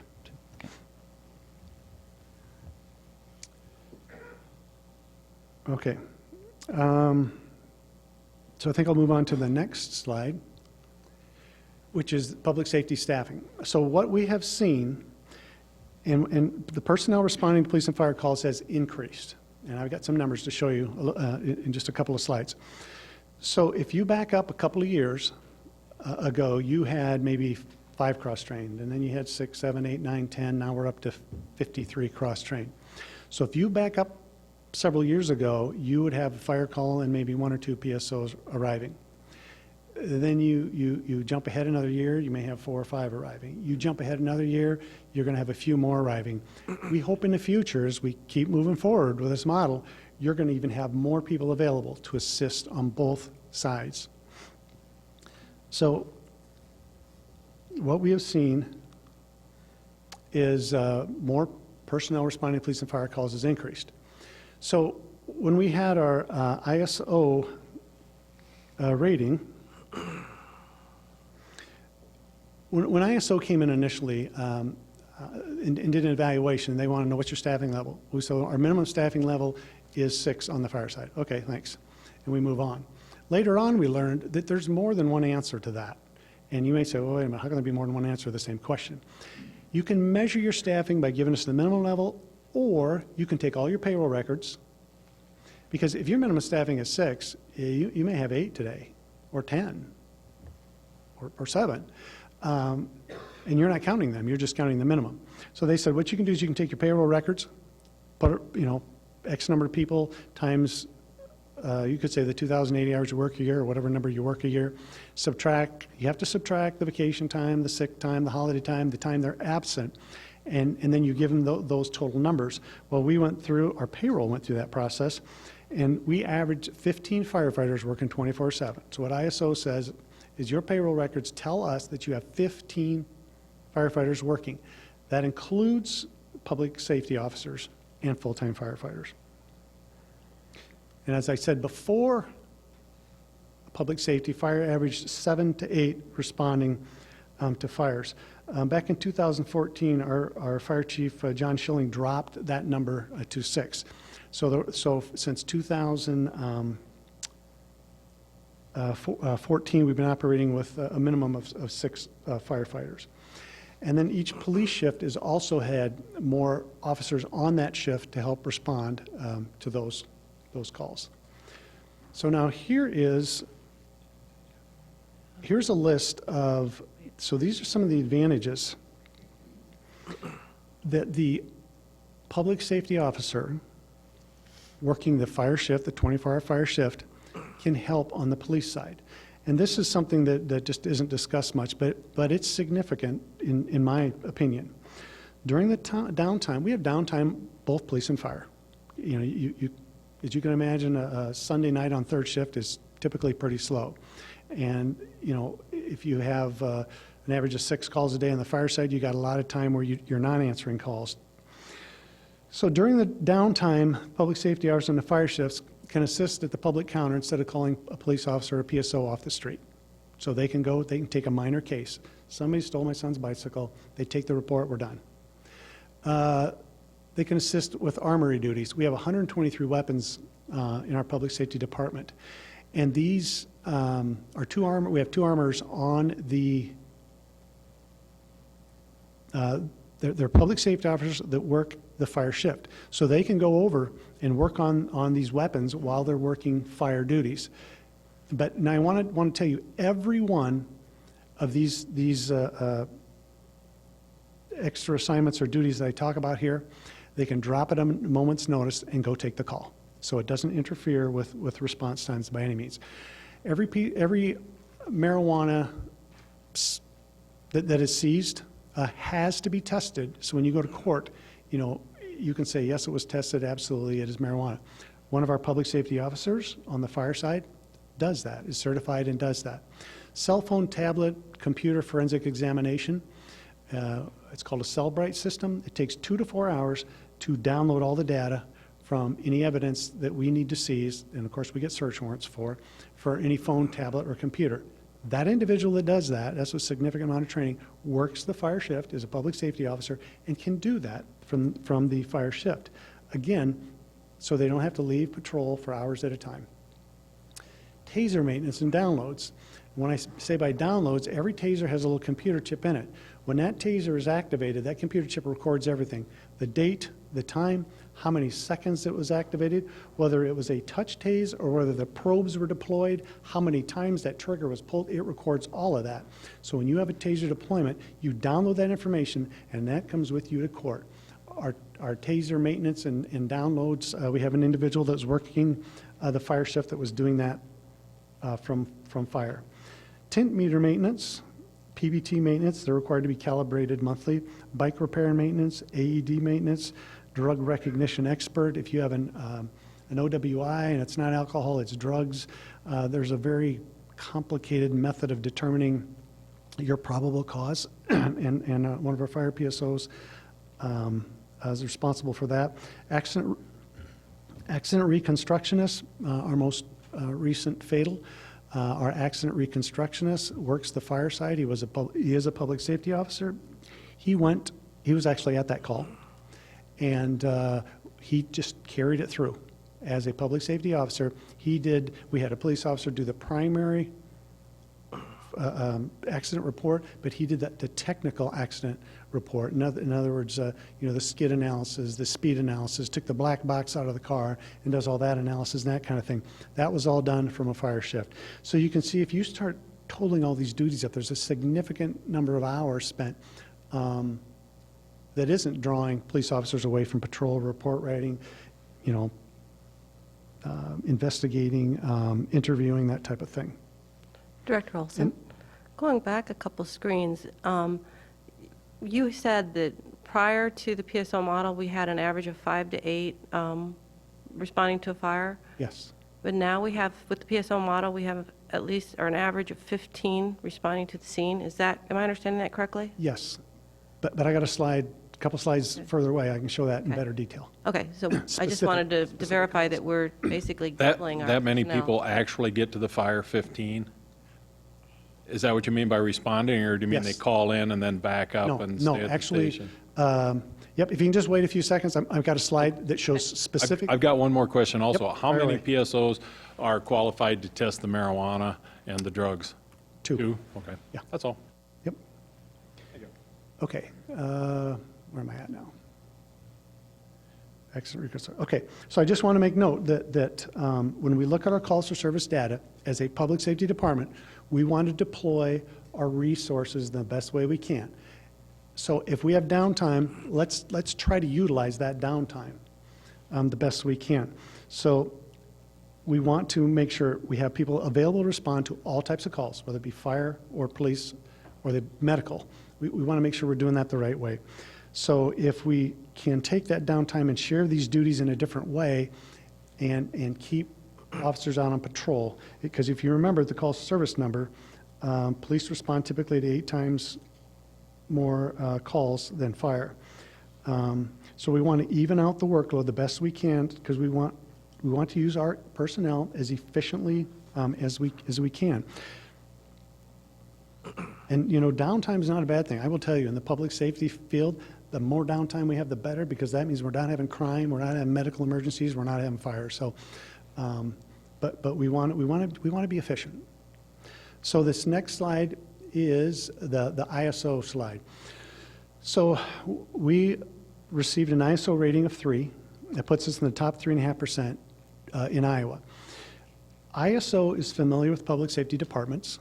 They know we're a public safety department, and yet they evaluated us and gave us a rating of a 3 as a public safety department. It was interesting when we thought we were going to slip to a 4. ISO is a great standard. Boy, here it is. Now that just shows the public safety model doesn't work. Well, now that we're 3, it's just ISO, you know, all of a sudden we don't hear so much about it, which is unfortunate because I think that's a fantastic rating. I've had some say that we need an outside agency to come in and examine public safety to see if that's what we should be doing. Well, I will tell you with what I've told you so far and what I've got yet to tell you, I think we're smart enough people that we can make good decisions for our city. But this outside agency came in and analyzed this, knows we're a public safety department, and gave us a 3 rating, top 3.5% in Iowa. I think that's noteworthy. I think it's significant. So Just to clarify, though, did any ISO people come to Cedar Falls? yes. Okay, and over how long of a time? Like a one-day visit, or was it long? Boy, it's stretching back a couple of years. They came in and they visited us. They visited the utilities, they visited the dispatch center. I don't know if they went elsewhere, but it was several days. If it wasn't a week, it was several days. And we provided them a lot of face-to-face, and then a lot of it, we sent them materials later. And a lot of the, like for example, the first time versus the second time, some of the information came from the utilities. As a matter of fact, I think, these are just the best that I can remember. I believe 40% of our ISO rating is based on water. In other words, where's your hydrants? How much can you flow? Do you test your hydrants?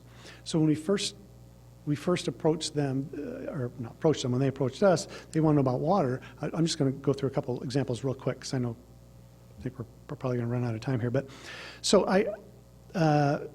utilities told them what they did, and they wanted you to go out and manually test every hydrant once a year to test that flow. Well, CFU has this electronic way of flowing. If so much water is flowing or going or whatever, they can tell you, yeah, it flows this rate. They go out and clean hydrants out and test them annually too, but not all of them. But anyway, so that was a difference in the score. Dispatch had a little glitch in not being able to provide information that they later were able to provide them. And, you know, there's different things that cause that later evaluation. So I have a quick question. Yeah. How much of the ISO rating is based on retention of training? How does ISO interact and interview any of the PSOs? Do they get to see their training in action and see what their retention rate is, or watch them work as a team? No, they did not. Okay, thanks. What are the ratings of the communities around us? Can you tell us that? Waterloo, I believe, is a 2, and I couldn't tell you anyone else. Okay, I was just curious. I just don't know.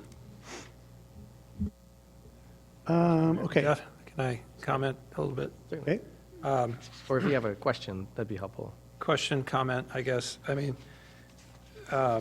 there's been concerns about the ISO report, and digging into it as an analytical that I am, they're a New Jersey firm, and they travel the United States doing basically nothing but fire analysis of departments. And they're nationwide, and that's what they do. And then they also consult with communities and fire departments and officials for budgeting and justifying improvements and that sort of thing. It's all spelled out in the ISO report if somebody's curious to really dig into the weeds.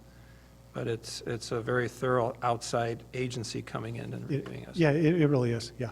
So They look for all your, when it comes to training, all your certifications and all that type of thing. So it's pretty thorough. I've never been through one.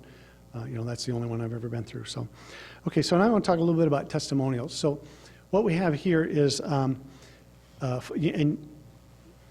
know you're going to be familiar with at least one of these, but this first one I'm talking about, we had a house fire.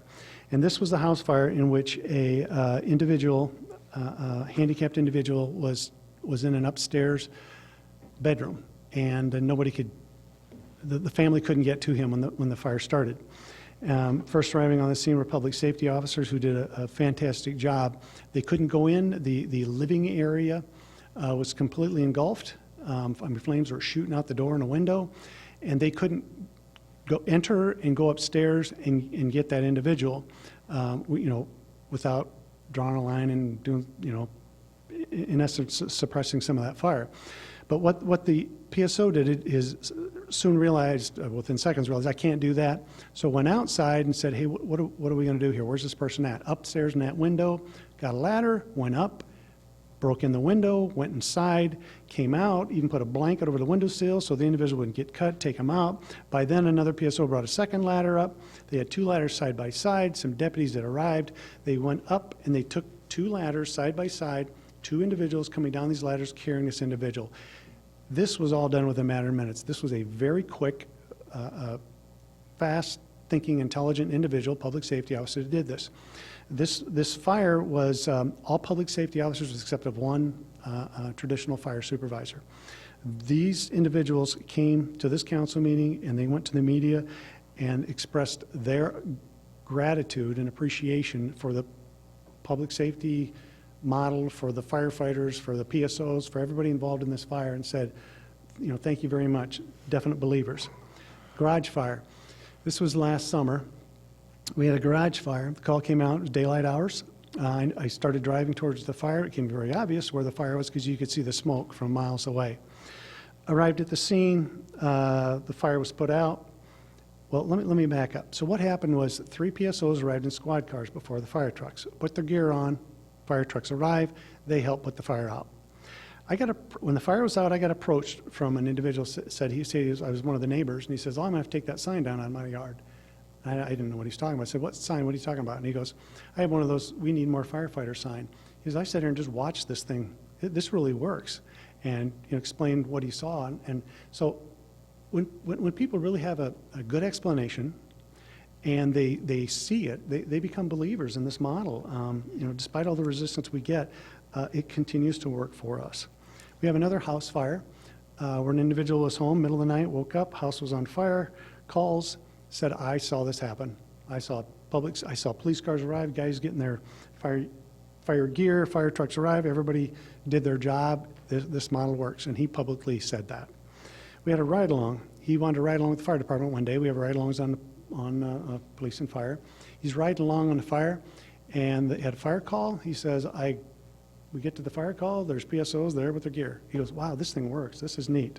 So many that see it, and many that just get an explanation instead of reading Facebook or whatever else they read, realize, hey, this is a model that works.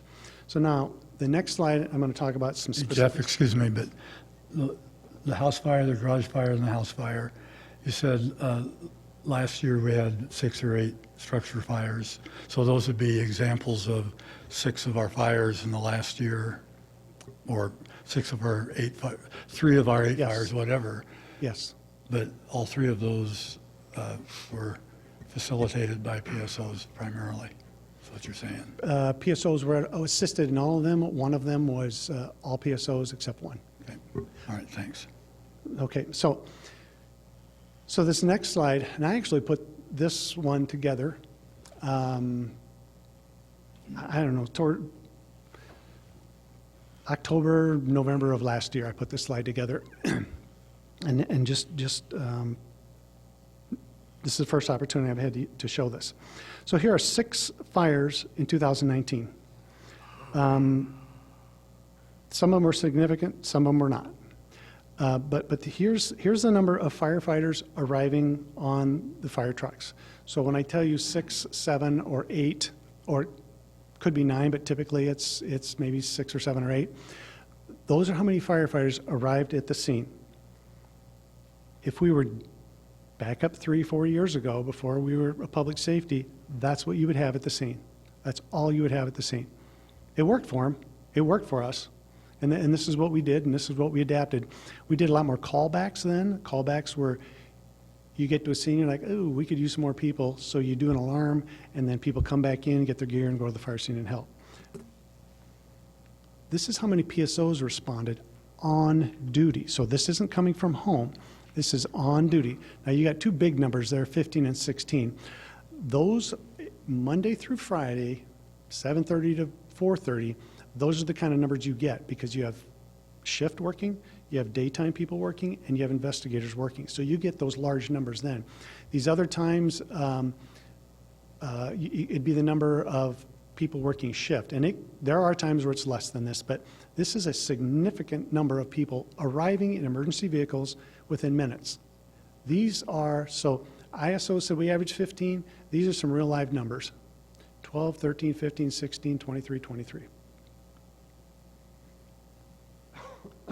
Excuse me. So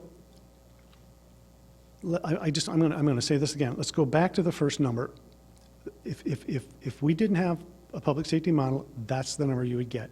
With the public safety model, these are the numbers that we are getting. Isn't another part of that, though, the PSOs, some of those people get there well before the fire truck. Yes.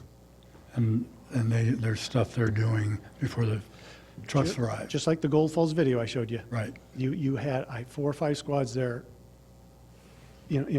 ready to roll. So these are real live, these are significant. Jeff, another quick comment along with what Frank is saying there. A month or so ago, we talked about the hydrant kits. Yes. That's the PSOs arriving would be prepping the hydrant, hooking it, I Yes. guess is the term they use. Yeah. And flushing it so we don't get the crud coming in and going through the engine pumps and ruining an engine and our pump and that sort of thing. So it's pretty valuable from what I can see in that regard. Yeah, so again, we need to think collectively. We're first of all, we're not an island. We're not Cedar Falls, the island. The other day, a few weeks back, Waterloo called for help for Maple Lanes Fire. That is fantastic. You need help, ask for it. Don't be afraid to ask for help. It's not a sign of weakness to ask for help. I will tell you right now, our public safety officers are so reluctant, if they needed help, to ask for it because they know we're going to be criticized to death. We can't handle it because we're public safety officers. That is so unfair. We sent, in fact, the shift working at the time was a public safety officer shift. They went and they helped out at Maplewood Lanes. 3 of them went inside and helped fought the fire. Some of them went on the roof and did, I'm not sure exactly what they did in the roof, but I wasn't at the scene, but they were helping do whatever they were doing on the roof. We went over, we helped, and we left. And we came back, and we're glad we could do that. Whenever we go out of town and there's no hydrants to hook up to, we are calling other agencies because we have 1 tanker. Well, we need a lot of water hauled, and we need multiple tankers, 6, 7, 8 tankers sometime at one fire scene, because you're hauling water miles, and you're hauling it, and we need a lot of water, and we need it constantly arriving.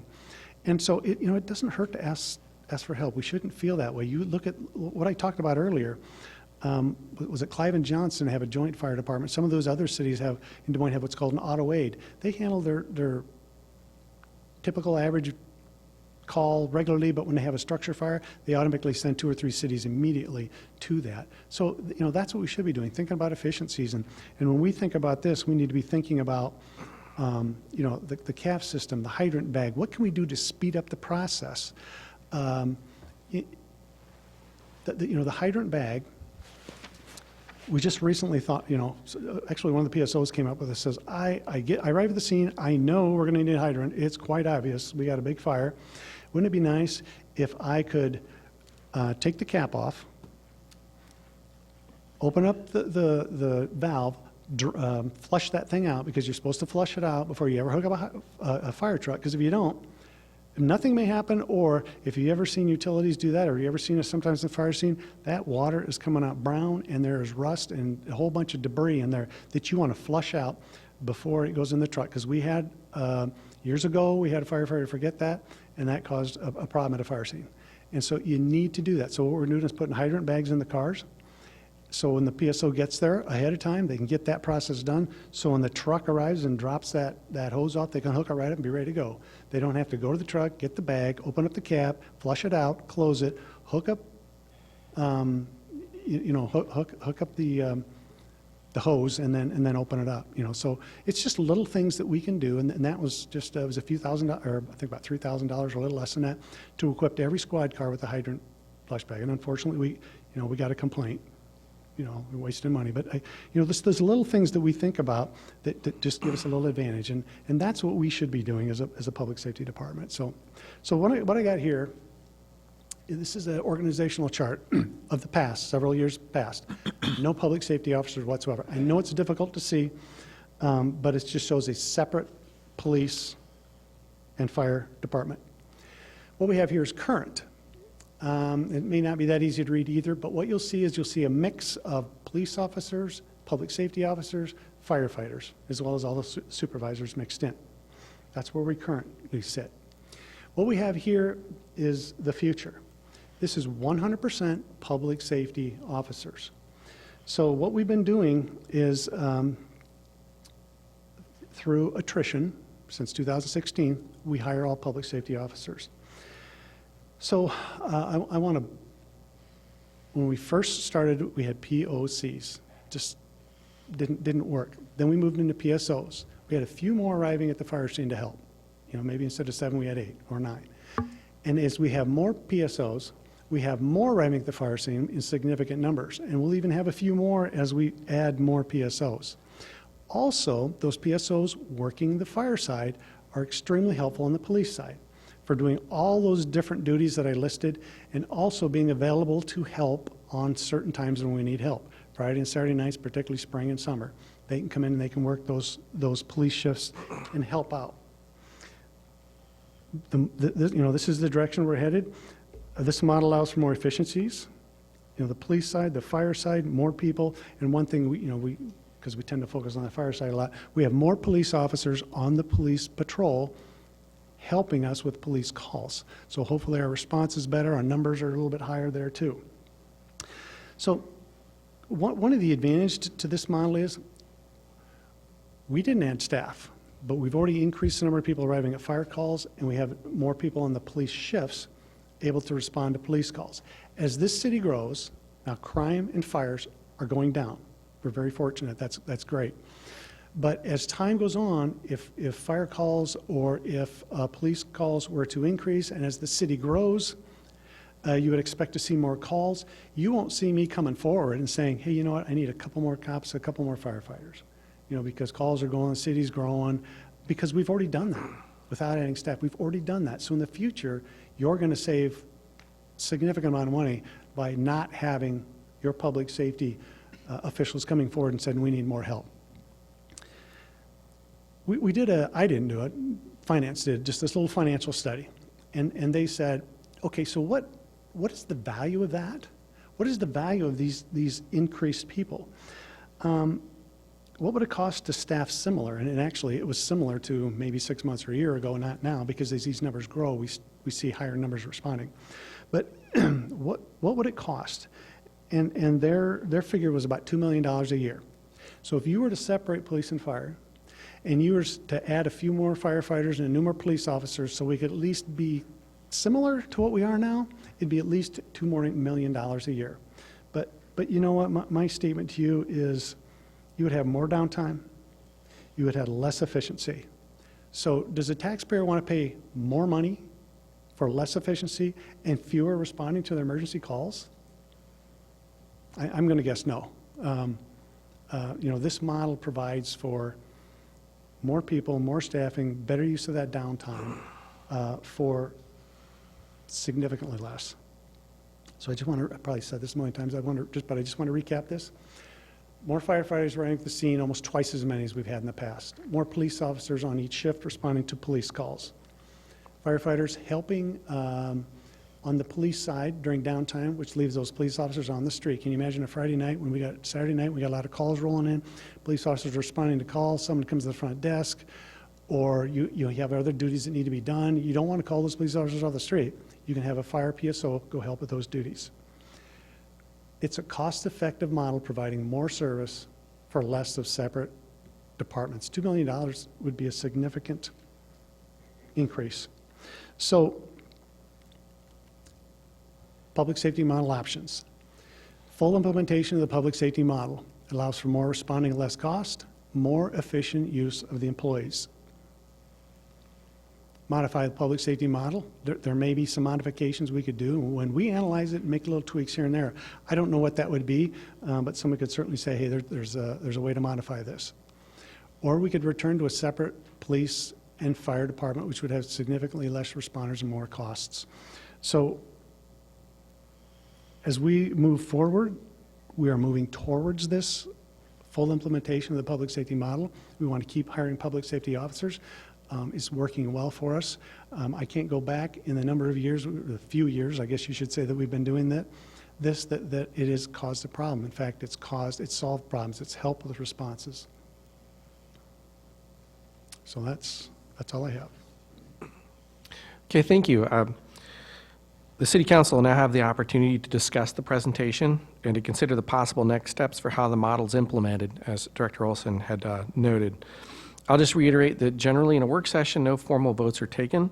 However, Council could, either by way of consensus or by motion, provide general guidance to city staff, and depending on staff requirements, items may become the subject of resolutions or actions for a formal vote in a regular council meeting.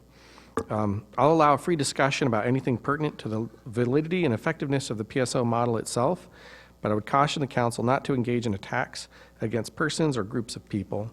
This is already a contentious and emotional topic, and our best way forward is to address the model itself and how to improve it for the sake of our residents and first responders. It looks like we may not make our 7 p.m. start time for the regular council meeting, and that's okay by me if that's what it takes for a good, healthy discussion. So with that, I'll open the floor. Who would like to start us off? Thanks, Jeff, for the presentation. I do appreciate it. I'm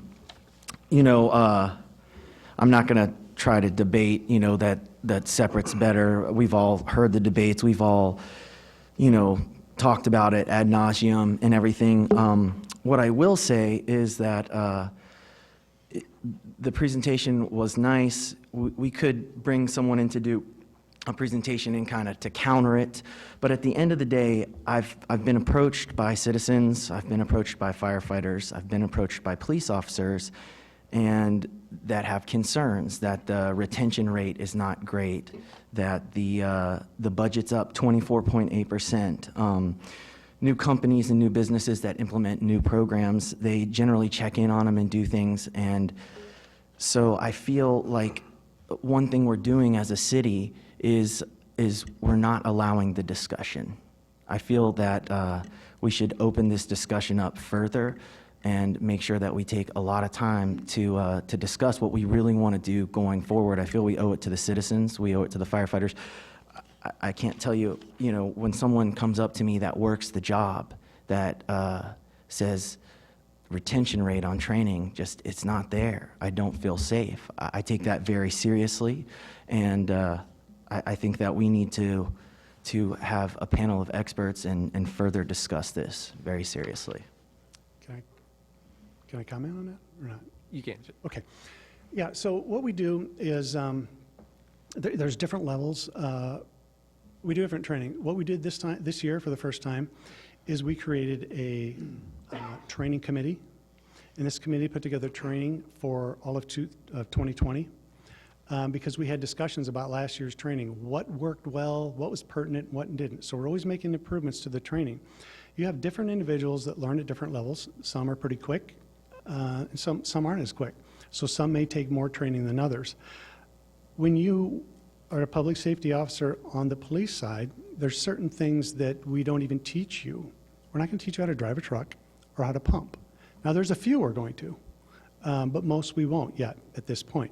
So, so if there are retention levels, if we do have examples where someone's not learning something, we certainly want to spend that time, and I certainly want to hear that. That's one reason why we started doing that monthly checklist for just BSOs. So we're reviewing these top 20 skills at least monthly, so that retention rate is there. So yeah, I do know what you're saying, and we've had a lot of discussions internally about where are the strengths and where are the weaknesses. And if we have weaknesses, we certainly want to address them and improve upon them. But if you're a PSO on the fire shift, you are a firefighter. Mr. Tiber? One of the issues that frequently comes up is the agility test, whether it's the CPAT or else the Cooper test. And I think we all know no test is perfect. You know, maybe the CPAT is overboard, as a lot of departments have discovered. It's only one time in their life, am I right? So they could be 22 years old. I mean, 22-year-old can pass a test related to agility, I think, better than me, a 43-year-old. But the Cooper's test may not be rigorous enough. And you know, does it make sense? Would Cedar Falls, can we reopen that discussion about, you know, what we want to test for, and then maybe do something annual or semi-annual? Is this something that's being considered? We actually can. So what we talked about internally a little bit was maybe what we do is what some of the fire departments do. Maybe it's the Cooper test to get hired, but then sometime within the first year you have to pass the CPAT. Maybe we could do something like that. We could offer an annual fitness test as well, but if somebody doesn't pass, that's not grounds for discipline or termination, and I wouldn't suggest that anyway, but we certainly could do that just to see where we're sitting at, and if somebody could improve physically, maybe we could put them on, something together for them to work on that. I guess if I may follow up. You can follow up. Have we had any cases where we've determined that Cooper agility standards are not good enough for the Cedar Falls incident experience? No, we haven't. Okay. Starting? I think that's a great question about training, what's enough, what's not enough. But I'll go back to, I'm not a firefighter. I'm not a fire expert. And I don't know what training's enough. And I feel like we should move forward with some sort of format where we can hear what the firefighters think is enough and what they think should be implemented, because it would affect them as well. So I would make some sort of move to open up some sort of discussion where we can hear both sides, a concerned and a confident side, where we can actually healthily debate, okay, here's what we want, here's what we want. I mean, I think it's great that we're talking about this, but I want to get more people involved. I want to get the experts involved, because I'm not an expert. And when they tell me that it's safe and that fire is up to their level, I don't think it has to do with PSOs. If they tell me, I've had firefighters tell me that the PSOs have done a great job. And if they tell me that the PSOs are doing great, then that's great. I just want the fire to tell me that we have a strong fire department and it's safe. So anything we can do, again, to get more people involved in the conversation. I feel like it's just council and one person, or council and city. Let's open it up. Let's involve people, and then people will feel included, and we can actually move forward and solve this problem. Well, what we actually did is we did reach out to the fire union on several occasions, and we asked to have what we call labor management meetings. We do that on the police side. We meet with the police union monthly and just discuss anything either side wants to discuss. And we offered that several times to the fire union according to PERB rules. And we had PERB scheduled to come in here to the city and work with us in getting this established, which is exactly what we did with the police side. But fire will not follow the PERB rules. They want to, we've tried and we just haven't been successful. Well, and then again, it goes back to the thing where, you know, you said that it's cheaper to have combined and it's more people there, and I trust that you have your numbers, but I've also been approached by people that showed me numbers that it's cheaper to have separate. So again, we're making decisions based off of someone telling us something, and I would prefer to have more experts involved.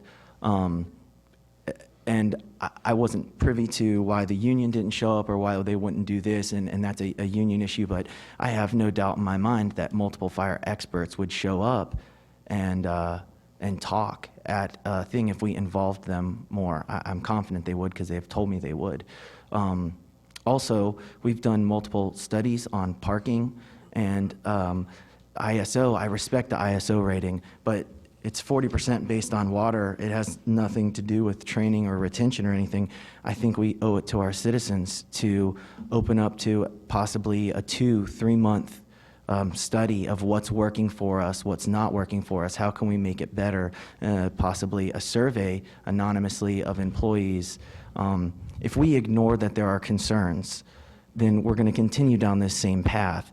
Our job here as a council is not to prove the worth of the program and how it theoretically works. Our job is to solve issues internally, discuss with experts, and listen to what the public wants. And I think we should really push towards doing that and not spinning around in the same circle that we keep spinning around in. Susan? Actually, I kind of disagree. I think that there have been improvements made to the program brought about by employees, such as, for example, the fire hydrant toolkit. That was an example brought about by an employee who suggested it. And I believe positioning of the bags so that when they get to the, Do we have the bags Please don't yet? interrupt. Sorry. well, Sorry. those were all brought about by employees as well, wasn't it? Yes, it was. Question. Sorry, Susan. My apologies. Do we have the bags yet? Oh, we have the bags? I Yeah. think we have most of the wrenches. So Yeah, we have a few yet to come in the mail. have we implemented the system of the bags inside the cars? We haven't because we haven't received. So how do we know they've done that? Again, don't interrupt, Sorry. please. Yeah. Dr. Let's get a Olson. little passionate. My We've apologies. ordered all the equipment, we haven't received it all yet. So we cannot conclusively say that it's an improvement in the system yet, can we? Well, I can confidently say that it will be because when they go there now, they just stand by the hydrant and there's nothing they can do. If they have the bag, they can get the process going. Actually, I was referring to the bags of equipment, where when they get a call back, if they bring their police gear or their fire gear, depending on which one they have, and having a system for where they keep it now at the public safety building. Oh, yeah, they've rearranged where they put the equipment, the bags, so it's a quicker response. So those coming from home going to a scene, it's a little bit of a quicker response. Right, and that was brought about by an employee. Oh, yeah, yeah. Our employees are heavily involved in the decision-making process. Yes, Taro? I'd like to comment on a couple things. Simon, you mentioned the overall budget was up 24%, I think you said? 24.8%. 24.8. We have a significant larger number of employees or personnel. I did a kind of an analytical deep dive into the numbers in a different way. I looked at the pay grades from the rookie all the way to the veteran, and separate police and fire, comparing it to the PSO and the duties of the PSO covering both professions or both skill sets. And I found that even with the PSO getting 11% more than the police, the cost of the PSO person is 40 to 42% cheaper each personnel. So it's a significant savings, particularly when you saw the list of duties, the back office duties that you can economize on time to do both things. I thought that was a pretty significant number, and it holds true on all the pay grades, 40 to 42% cheaper.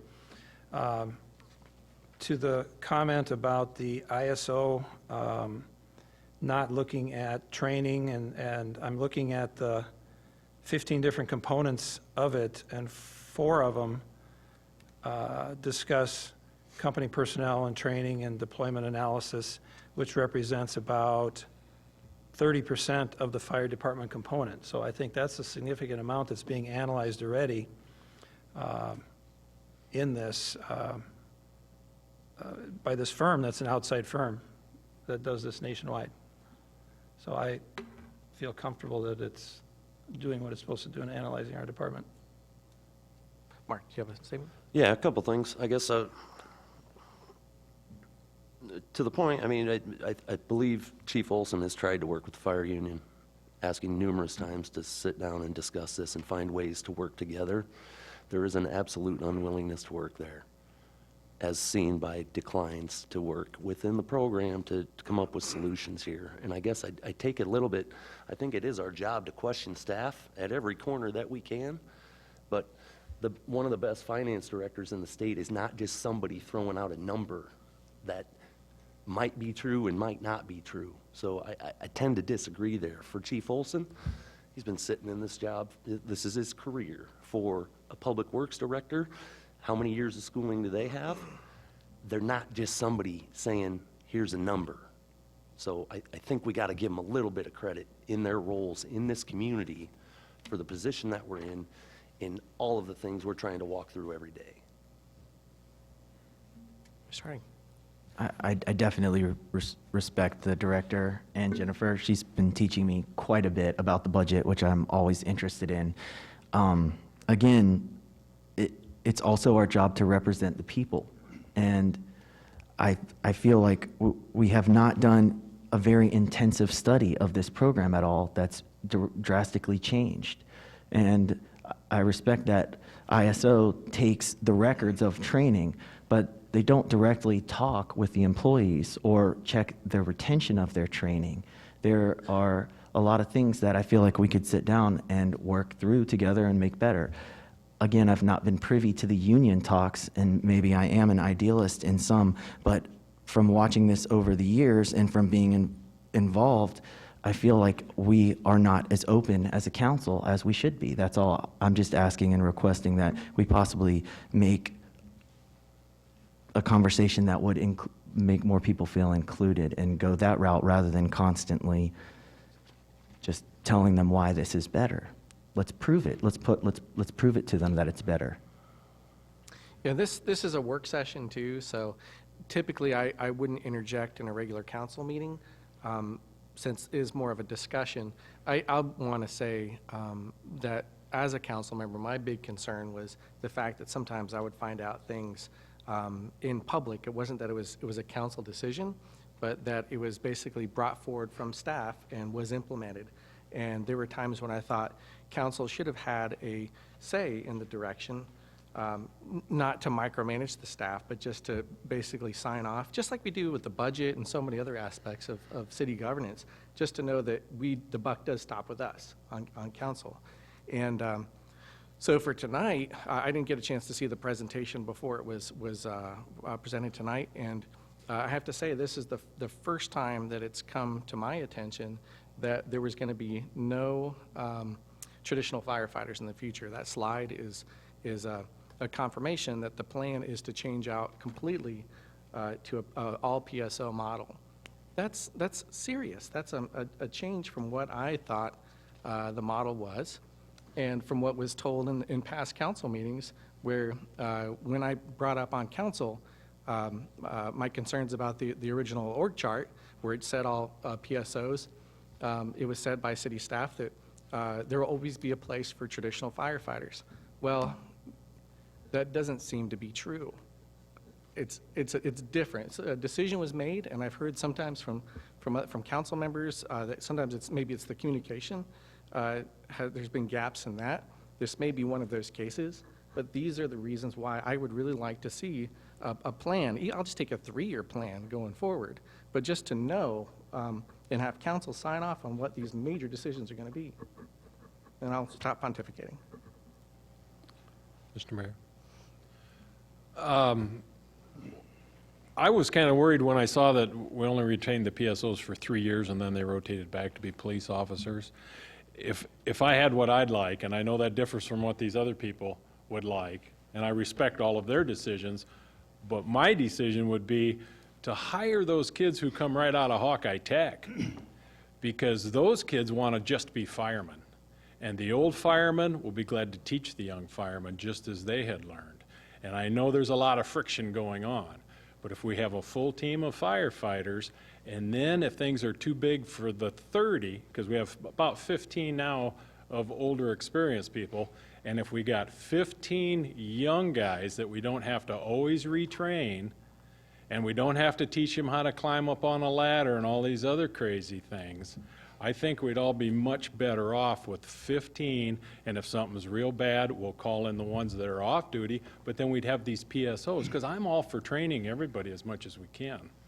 But that's what it looks like to me. And I also, not to beat a dead horse, and this is kind of germane to what we're talking about, I'd like to bring our subcommittees back. That's what I'd like to have a subcommittee that dealt with fire and police like we used to have, and one was streets and alleys, and I can't remember them all right off the top of my head, but Susan thought maybe that'd be a good idea too. But If I, that's what I have. I'd like to see the 15 of the experienced firefighters always teaching, always working with young firefighters to perpetuate firefighting. And if those kids move on, we'll get some new young firefighters in there, and that's what I'd like to see. Yes. Director Olson? yeah, we don't actually have a 3-year rotation. We talked about that initially, but with the Teamsters Union that the PSOs are in, would like to have a seniority-based pick. So some of those PSOs that have chose to go to the fireside will stay there until they choose to go back. And I'm estimating that some of them will just stay on the fireside for the rest of their career. So it's not necessarily a 3-year rotation. But ideally, what we said was, if you are going to go there, we want you to stay there at least 3 years. So that's kind of where that 3-year came about. Mr. Miller? I just wanted to, off of Mr. Sire's point, I'm an idealist with the rest of everyone up here, I think. You know, we all want it to work and find a way to make this program work. And we've watched it happen over the last couple years where ideally our long-term 20-year veteran firefighters will work with our young guys and help them find their way through it, because somebody did that for them. And I guess our role as a council, it's absolutely frustrating to me that we have a department where people aren't taking the policy that this council sets and putting that into place. If it happened for the snowplow drivers, if it happened for any other department, I got to think this council would be upset with that as well.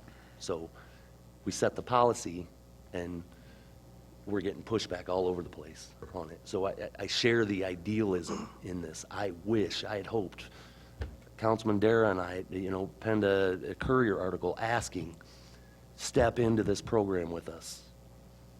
And we're seeing how that has taken shape, so. Mr. Creed? It's interesting when the conversation goes here that some people are labeling the PSO as somebody who's not a fireman. They are absolutely a fireman. They go through the same training. They got the same book. I can hold it up again to see. This is very intensive. The science of fighting fires are the same. They're taught to all the different levels, whether they're volunteer firemen, paid firemen, or PSOs. So I consider them to be one and the same. Whether the career people that are here now want to train, or if they are not effectively training them, because people say that they're not effectively trained, we have to look at the trainer or how it's being set up. But also the mention separating the departments would drive up the cost by 40%. And you look at that on our tax levy of $8.10, there's already 43% that goes to police and fire. You're going to drive that higher on top of bond issues that have been approved for Hawkeye Community College. You've got elementary school bond issue and the high school bond issue, and utilities have said that there's increases. So you're squeezing the public services or the budget of the city by pushing it up to separate the personnel. I've gone to 8 or 10 different training events, and I don't see a separate line for the PSO's training versus the career firemen. They are intermingled, they have yellow jackets, they got the same gear, and they're learning the same skills. So to say that the PSO is not a fireman is a misrepresentation of the fact. If we need additional training, we have additional training. The person that didn't climb the ladder, how's that any different than somebody that can no longer climb a ladder? I mean, you look at everybody ages, their skills wear out, so to speak, as you get to retirement. We have young personnel coming in, and I'm extremely impressed with the young people that are now PSOs. It's to me a no-brainer that the PSO program, if there's a deficiency in some component of the training, we look at what it is, and we train to that problem, fix that problem. And the costs are cheaper. From someone who's been in the analytical business for over 35 years, I can tell you, without a doubt, the PSO program saves a significant amount of money and still keeps the city safe in all regards, police and fire both. Yes, Susan. Well, not only does it, when you talk about the cost, it would be $2 million more, but it sounds like it's also going to cut the service to the public by half, because they're going to have half the responders. It's a good model. I think we need to proceed with it. And what would we need to do as far as to continue the program? Is there things you need from the council regarding that? The first choice was, it's a full PSO program. Is there things you need from us? I guess we need direction from the council. Clearly, we need that. If there's been any miscommunication, I apologize for that. I just, I don't communicate directly with the council, but we would just need your approval to move forward, and at what rate you want us to move forward, or how you want us to proceed that way. Obviously, it is a passionate issue, and again, I would love to sit down sometime and see the numbers. It's not that I distrust the numbers from you or them, and I hear numbers from other people here and there.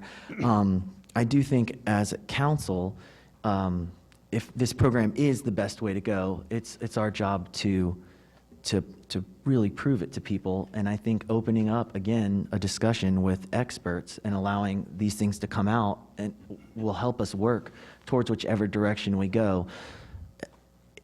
Again, and I know I go back to this, seems that it's just us up here, one-on-one, and we get, and again, thank you, Director Olson, for doing this. Again, I'm not throwing this at it, but I would love to see someone from the other side present and show what they think the division, who's in this system every day, to see what they believe the deficiencies are. And then Director Olson could come back and maybe he'll say, oh, well, we're implementing this to fix that. Or he would say, I'd never thought about that. Again, healthy, open discussion to bring people along. If that's the direction the council wants to go, if you just hit the hammer down and say we're doing it, we're going to continue in the direction we're going, which has caused obviously a lot of internal conflict. I think it's our job as a council to step up and start to solve the internal conflict by opening up these tough discussions and listening to critiques and moving forward in a positive way. If it is the best model, that will come out. Regardless of what I believe, it will come out through true discussion. So I would move that we again, figure out a way to hear a panel of experts on fire, see what they think the issues are, and then let's keep going back and forth, and let's make sure this truly is the right way. So is that a formal motion? Yes, I would like to make a formal motion to make a work session, or whatever we would like to call it, where we can hear a panel of experts from fire, a panel of experts that are confident, concerned, whatever you want to call it. It doesn't have to be PSO, fire. I agree. I don't think that PSO should be singled out as it's not a firefighter. I just want a healthy discussion analyzing what's wrong with the program, what we can improve, let people in, let's work with people, and yeah, sorry. That's a big motion. That's a large motion, I know. So it's been motioned. Is there a second? For sake of discussion, I'll motion it. Yeah. I'll second it. Seconded. So I'll open it for discussion, this motion. I don't disagree. I don't disagree with Simon as far as the need to have further discussion. I think we have an excellent program that I believe we need to fully implement. But we've also spent the last year and a half hoping to get a dialogue going, but the only thing we get is opinion, no positive suggestions as to how to make the system work. So I would second the motion because I think more discussion is necessary, but my ultimate goal is to ensure that when we fully implement the PSO model, all of those questions have been answered. I still believe it's the way to go, but I don't disagree with Simon that there's times that the council's just voted and it hasn't felt like there's been a dialogue, primarily because we've been beat up. There's not been, hey, here's something we noticed, how about doing this? It's been other kinds of information that I don't think is necessarily accurate.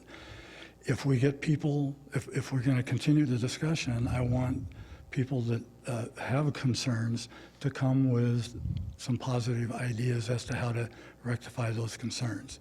Not just say, no, we don't want to do it. And I think the other thing that I really want further discussion about is why would anybody want to be a PSO when they know that the people that are supposed to train them ignore them or don't want them there? Until we get, and I get it, and we're asking firefighters to change how they've done their job. But we're not asking them to change their job. They're excellent. They need to, how did they get as good as they are? They got the same training that our PSOs got, but then their compatriots trained them along the way. They welcomed them and they helped them get better. We have PSOs coming in with the same training that many firefighters start with, and they're ignored, or they're not by all firefighters, but the tenor at the fire station, I wouldn't want to be a PSO at this point until I knew everybody was on the same page. And we're not going to get everybody on the same page until they come and give some positive suggestions as to how we can make this work, and not just say, we don't like it, I don't feel safe. How is a 35-year-old firefighter with 10 years of experience and level 1 firefighter training different than a junior college graduate who has 11 weeks of firefighter training? If he's called a firefighter, he's welcome with open arms. If he's called a PSO, we don't want him. And that, to me, I don't know why anybody want to go down there to work. So if we're going to have this discussion, I want people who want to come and solve problems and not just say, I don't like it. And that's all, I feel that's all we've heard up to this point. Hey, Nick.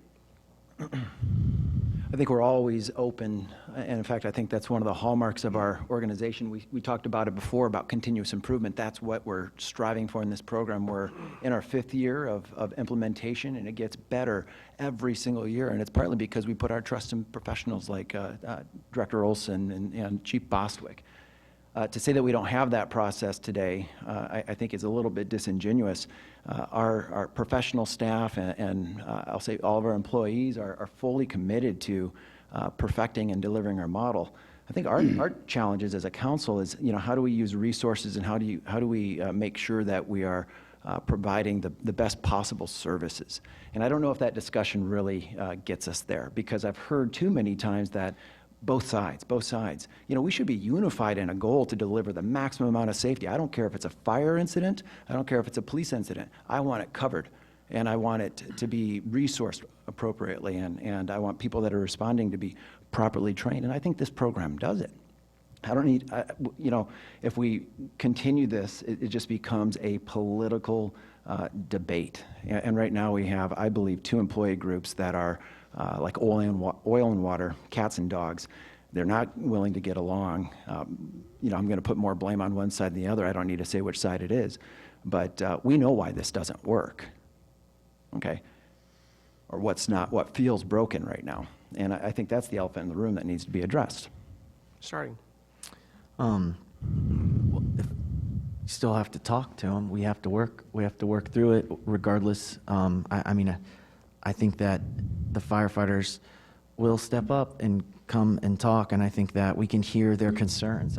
Have we ever had a meeting, and I know it goes to union things, and I haven't, been partaking of that, but I don't believe that we've ever had a meeting where concerned people in a positive way, like Frank said, could come forward with criticisms or things that we should implement. I think that people will step up to the plate and do that. Mayor, we have a motion on the table, correct? Correct. Sorry. To my point about the idealism, Simon, I'm right there with you. But you've said that like 3 or 4 times now, that there hasn't been an effort to try and communicate. And there absolutely has been an effort to try and communicate. So just wanted to make the point. I speak to that as well. Along exact lines of not hearing what the firemen have said, I believe, is it 23 or 25 grievances have been filed in the last, couple years? Give or take a little bit. So we're hearing their side. We're hearing their concerns. They're evaluated by the various agencies, OSHA, and I don't even know all the letters, what they stand for, and Jeff, you could speak to that if you may. But I'd be curious if you want to elaborate more. During your presentation, you talked about asking the union to come forward and meet at the table, and there was resistance, that sort of thing. And from what I can see, just in the 2.5 years I've been really watching closely, and years before that I've understood what was going on, we are adjusting weekly, monthly, whatever we need to do. You know, the hydrant bags seems like a phenomenal way to save precious minutes so a fire doesn't double and double again, and we can put it out quicker. So I think we're adjusting, we're adapting, new technology, the foaming system, but we've heard their concerns again and again and again. I don't know, Jeff, you want to comment on the request to come to the table? Or Well, you we've kind of elaborated on that already. We've made several requests, some in writing, some verbally. We even had a meeting between the Teamsters, the International Association of Firefighters, at the library to discuss meeting and discussing. We actually set up a date for PERB to come in at that meeting, and then the day before the meeting, the fire union canceled the meeting. The firefighters canceled, and we didn't have the meeting. And we've reached out to try to meet according to those PERB rules, because PERB comes in and sits in there with you and gets this process going. What's PERB? Public Employee Relation Board. Okay. And Their moderator, in a sense. yes, they're a moderator, exactly. And then when they get to a point where you're successful and they don't think they're needed, they back out. Years and years ago, we started that with the police, and we continue that today. They were part of the process. We had some hot topics, and they helped us work through it. They backed away, and we still meet today to talk about issues. So it is important to meet, it is important to discuss, and we've tried. Mr. Mayor, what's the motion on the table then? The motion is for, do you happen to have it written down? Okay, I've written down somewhere in my binder here. Well, from memory. It was to, correct me if I'm wrong, but the motion was to pursue either through a work session or other means a facilitated discussion using experts from both sides. And, yep. Yes. A lot more words. In a lot more words, right. I didn't write them all down. Okay, so it's been motioned and seconded. So just a point of clarification, can't we do that no matter what? No matter the direction? I mean, I would encourage us to do that kind of review anyway. We're always, I think, consulting with experts to improve our services. We're always looking at equipment providers and new technologies. To me, it just becomes a referendum on our program, and I don't know that we accomplish much. Mr. Sires. I'd just like to say I'm glad everybody's an idealist. I'm more of a realist. They have the half empty, half full glass. I say it's twice as big as it needs to be. I think if we would go back to the 2 fire departments, get some less friction, get the young guys trained by the old guys, the experienced guys, just let them be professional firefighters, let them do their job. I think that would be the best way, and I'm just speaking as a realist. As a realist and an analytic, that would drive up the cost of everybody's property tax about 20% in the city. And it would cut your responders in half. Well, I'd have to do the math, but I believe with the young guys that we don't have to train, that can already go up and down the ladders, and I also don't want the old guys that are so old they can't go up the ladders, I think it would actually be a little more affordable. So that's idealism. Is that idealism? I don't know. Maybe it is. Maybe I'm a little idealistic. The numbers don't support what you're saying. I can assure you that. Sorry. That would be something we could talk about at the discussion. I think that's valuable because, again, I've never actually got to sit down and see the numbers you've said, which I would love to do, but I have been approached by multiple people that said they have numbers that would be cheaper. So why don't we look at it? Just real quick on that. Yes. If you're looking at the grand total, that's not the number you look at because our personnel have increased overall. You look at the individual breakdown, person to person, and Jennifer and I and you can sit down and we can go through it real easily. The union contracts for both police and fire are right there, spells out the pay grades. It's pretty simplistic. So, again, this is stuff that would be beneficial in the discussion because I have a breakdown of individuals right here for overtime and for regular PSO versus firefighter pay at their highest rate, and it doesn't say that. So I can't make a decision until I've fully hashed out all of these things, and I'm willing to spend the time. Are you incorporating all the duties that overlap that Mr. Olson had said there? Because that's significant. You're getting 16 hours of work time maximum out of a PSO, where with rest and ready time on the fire side, you may not get that. And you are correct. Again, I would like to learn how many of the PSOs are trained to do those things, because as with the marijuana and drug testing, there's only 2. So how many of the PSOs are actually trained in each of those categories? There's so much that we haven't explored and we haven't broken down. We don't have a detailed agenda going forward of exactly what everyone can do, what everyone's trained for, how efficient are we being with this program. I just feel like we're doing a lack of diligence from really diving deeper. I feel like that's somewhat micromanaging what we hire professionals to do, and I guess at this point, I'll call the question. I'll before doing that, I do have the right as the presiding officer to make the last comment on the item, and then I'll take it for a vote. So the discussion, some of what's been talked about here tonight is information that I had presented an idea to council earlier this week. And Denny, if you can show up that slide, this really is what Councilor Harding is bringing up to. Do we have that slide? There we are.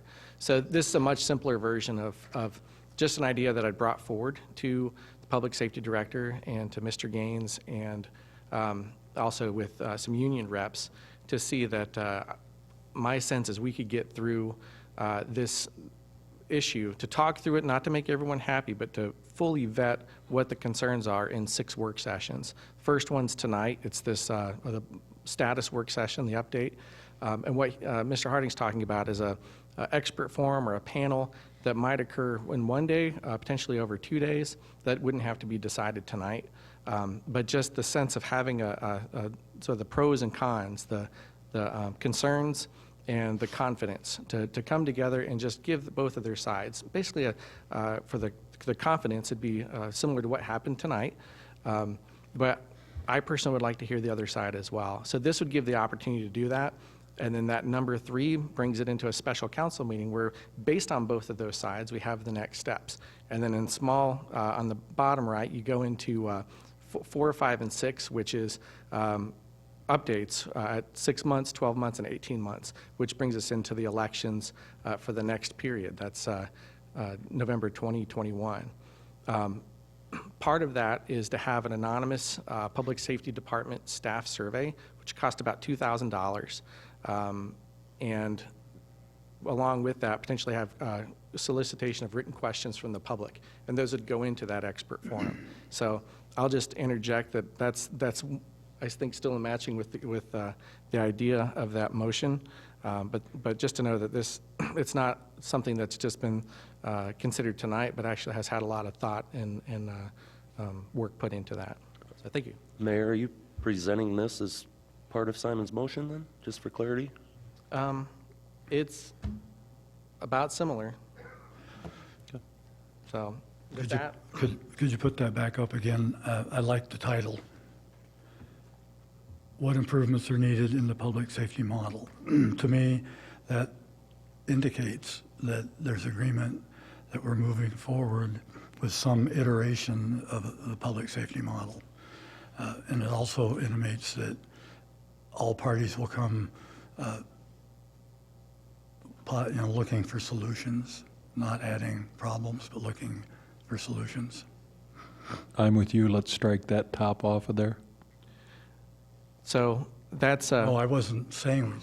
I'm going to close. I'm going to disclose discussion now because that was the final comment. It's been motioned and seconded. All in favor? Aye. Aye. All opposed? Nay. Nay.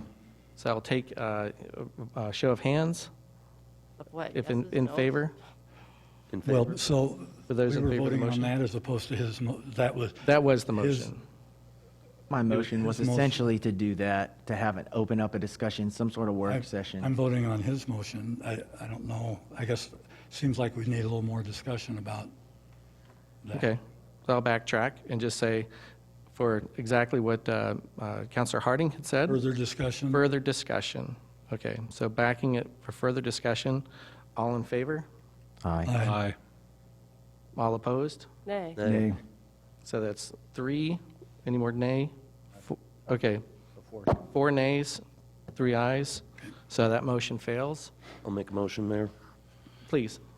I absolutely hope we continue the discussion with this. I'm not interested in debating the PSO model any longer. I hope we can find solutions for everybody running through this, but I move that we move to full implementation immediately and direct the mayor to set a special meeting this coming Thursday for a follow-up for Director Olson to walk us through the specifics of how that looks moving forward. Motion is a second. Second. So motion and seconded. Open it for council discussion. As I mentioned, I want to see us move this community forward. For every one of these PSOs that's come into this community and the ridicule and mocking they have taken trying to serve and protect our community, I think we as a council have done them an injustice. I believe Director Olson has tried to answer every question that has come up about this program, and is it perfect? I don't believe it is. I feel like we've got a lot of room to work.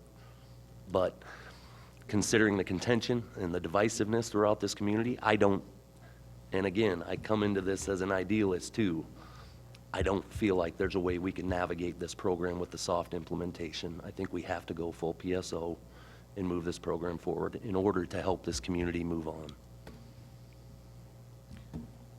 Susan. Our public safety officers have had a lot of harsh ridicule, and I just want to go on record that they're fantastic people. I appreciate everything they do and want to thank them for all their service.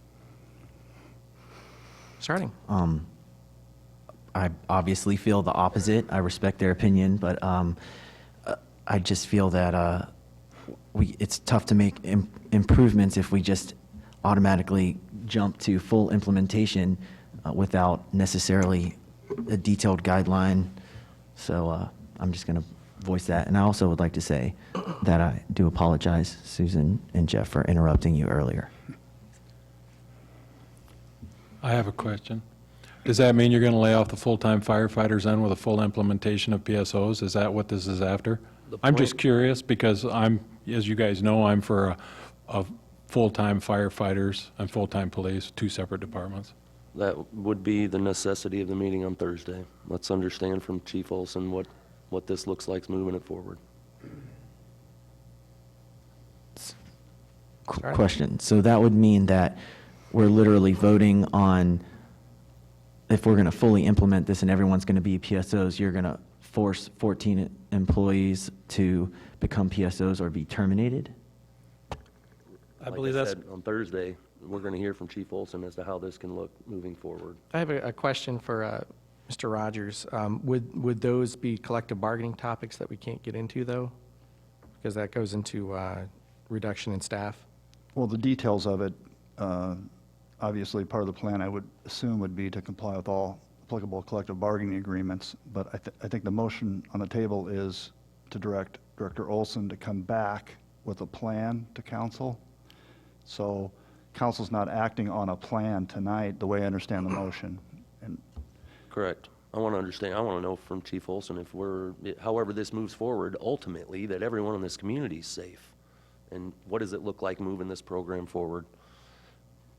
We've tried the soft implementation, and I think that's the only way that this community moves on. Can that be done in 3 days? You got the data for that? We can do that. Yes. Mr. Tiber. This isn't a comment to change the motion, but I still think that we have the opportunity to present, what we perceive as, potential issues or any of the public. They can reach out to any council member or staff and, really highlight what this means because, really the end goal is continuous improvement, and that's what we're aiming for. Great. the, I guess, adjusting as we go or hearing concerns, like I mentioned a little bit ago, the fire union has filed grievances, or the individuals filed the grievances, however you want to word that. We're hearing from them over 5 years. We've heard and read on social media the concerns, and I think what Director Olson would do is then address the concerns. If we're looking at concerns of training, climbing a ladder, whatever the case may be, those things are being addressed as we go every day, every week. So I'm curious, are they holding back something of a concern that we haven't heard already? Because they sure let it go on Facebook. I'd like to ask if for Thursday night, is there anyone who wouldn't be able to attend Thursday? I was planning to be out of town, but I can I'll come have back. to do it by phone. As a work session? Or would this? Special meeting. It's not technically a work session, is it? I think the motion said special meeting, so it'd be a regular meeting of council, special meeting. Council. Okay. So it's been motioned and seconded. Any other discussion?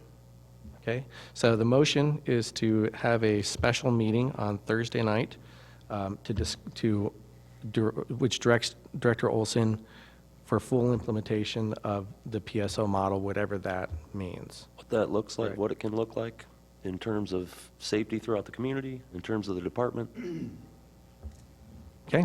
It's been motioned and seconded. Can I ask one more question before? How would that differ from what we saw tonight? What do you mean? That would have to be in the discussion, I think. Well, his presentation of what it is going forward, he showed the chart of we're going full implementation, here it is, PSOs, here's what the program does.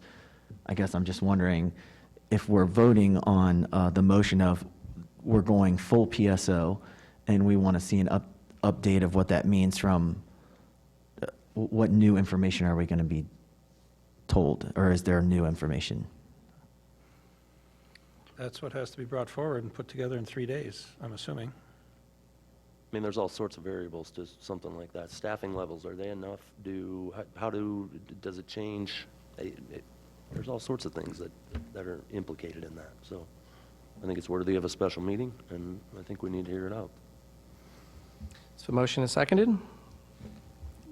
This is a voice vote, so all in favor, say aye. Aye. All opposed? Nay. So I have 2 nays, I see, and 5 ayes, so that passes. We will have this special meeting on Thursday night. Mayor, What time? That'll be determined. We don't know yet. that's what I was going to ask. If we could establish a time so folks know. Check your calendars. I'll make a motion that it's at 5 o'clock. Second? Mm, You do that? I can make that happen if I have to. We can't do 7. Too late. I technically don't get off work till 6, and I already take off early, but I can make it happen if that's the best for everybody. I'm coming back in from Chicago, so 5 might be a rush. So 6, can we motion for 6? Motion for 6. Amend the motion to 6. Okay, the amendment has been a motion to 6 p.m. for Thursday evening. All in favor? Aye. Aye. Opposed? Nay. Okay, motion passes. We are adjourned. Was that the amendment? That's the amendment. Okay, so I have to rule on We the have to formal make a motion. motion 6 to p.m. adjourn? No, I'll entertain a motion to adjourn. no, I think we just ruled on the amendment. We did. voted on the 6 instead of 5, so now we got to vote on what you just said. Okay, so with the motion as amended, Correct. There you go. is there a motion to approve the motion as amended? All in favor? Or is there a motion? I'm sorry. So it's been motioned. Is there a second? Okay, it's been motioned and seconded. All in favor, say aye. Aye. Aye. All opposed? Nay. Motion Okay. to adjourn? Motion carries. Now, motion to adjourn second. All in favor, say aye. Aye. We are adjourned.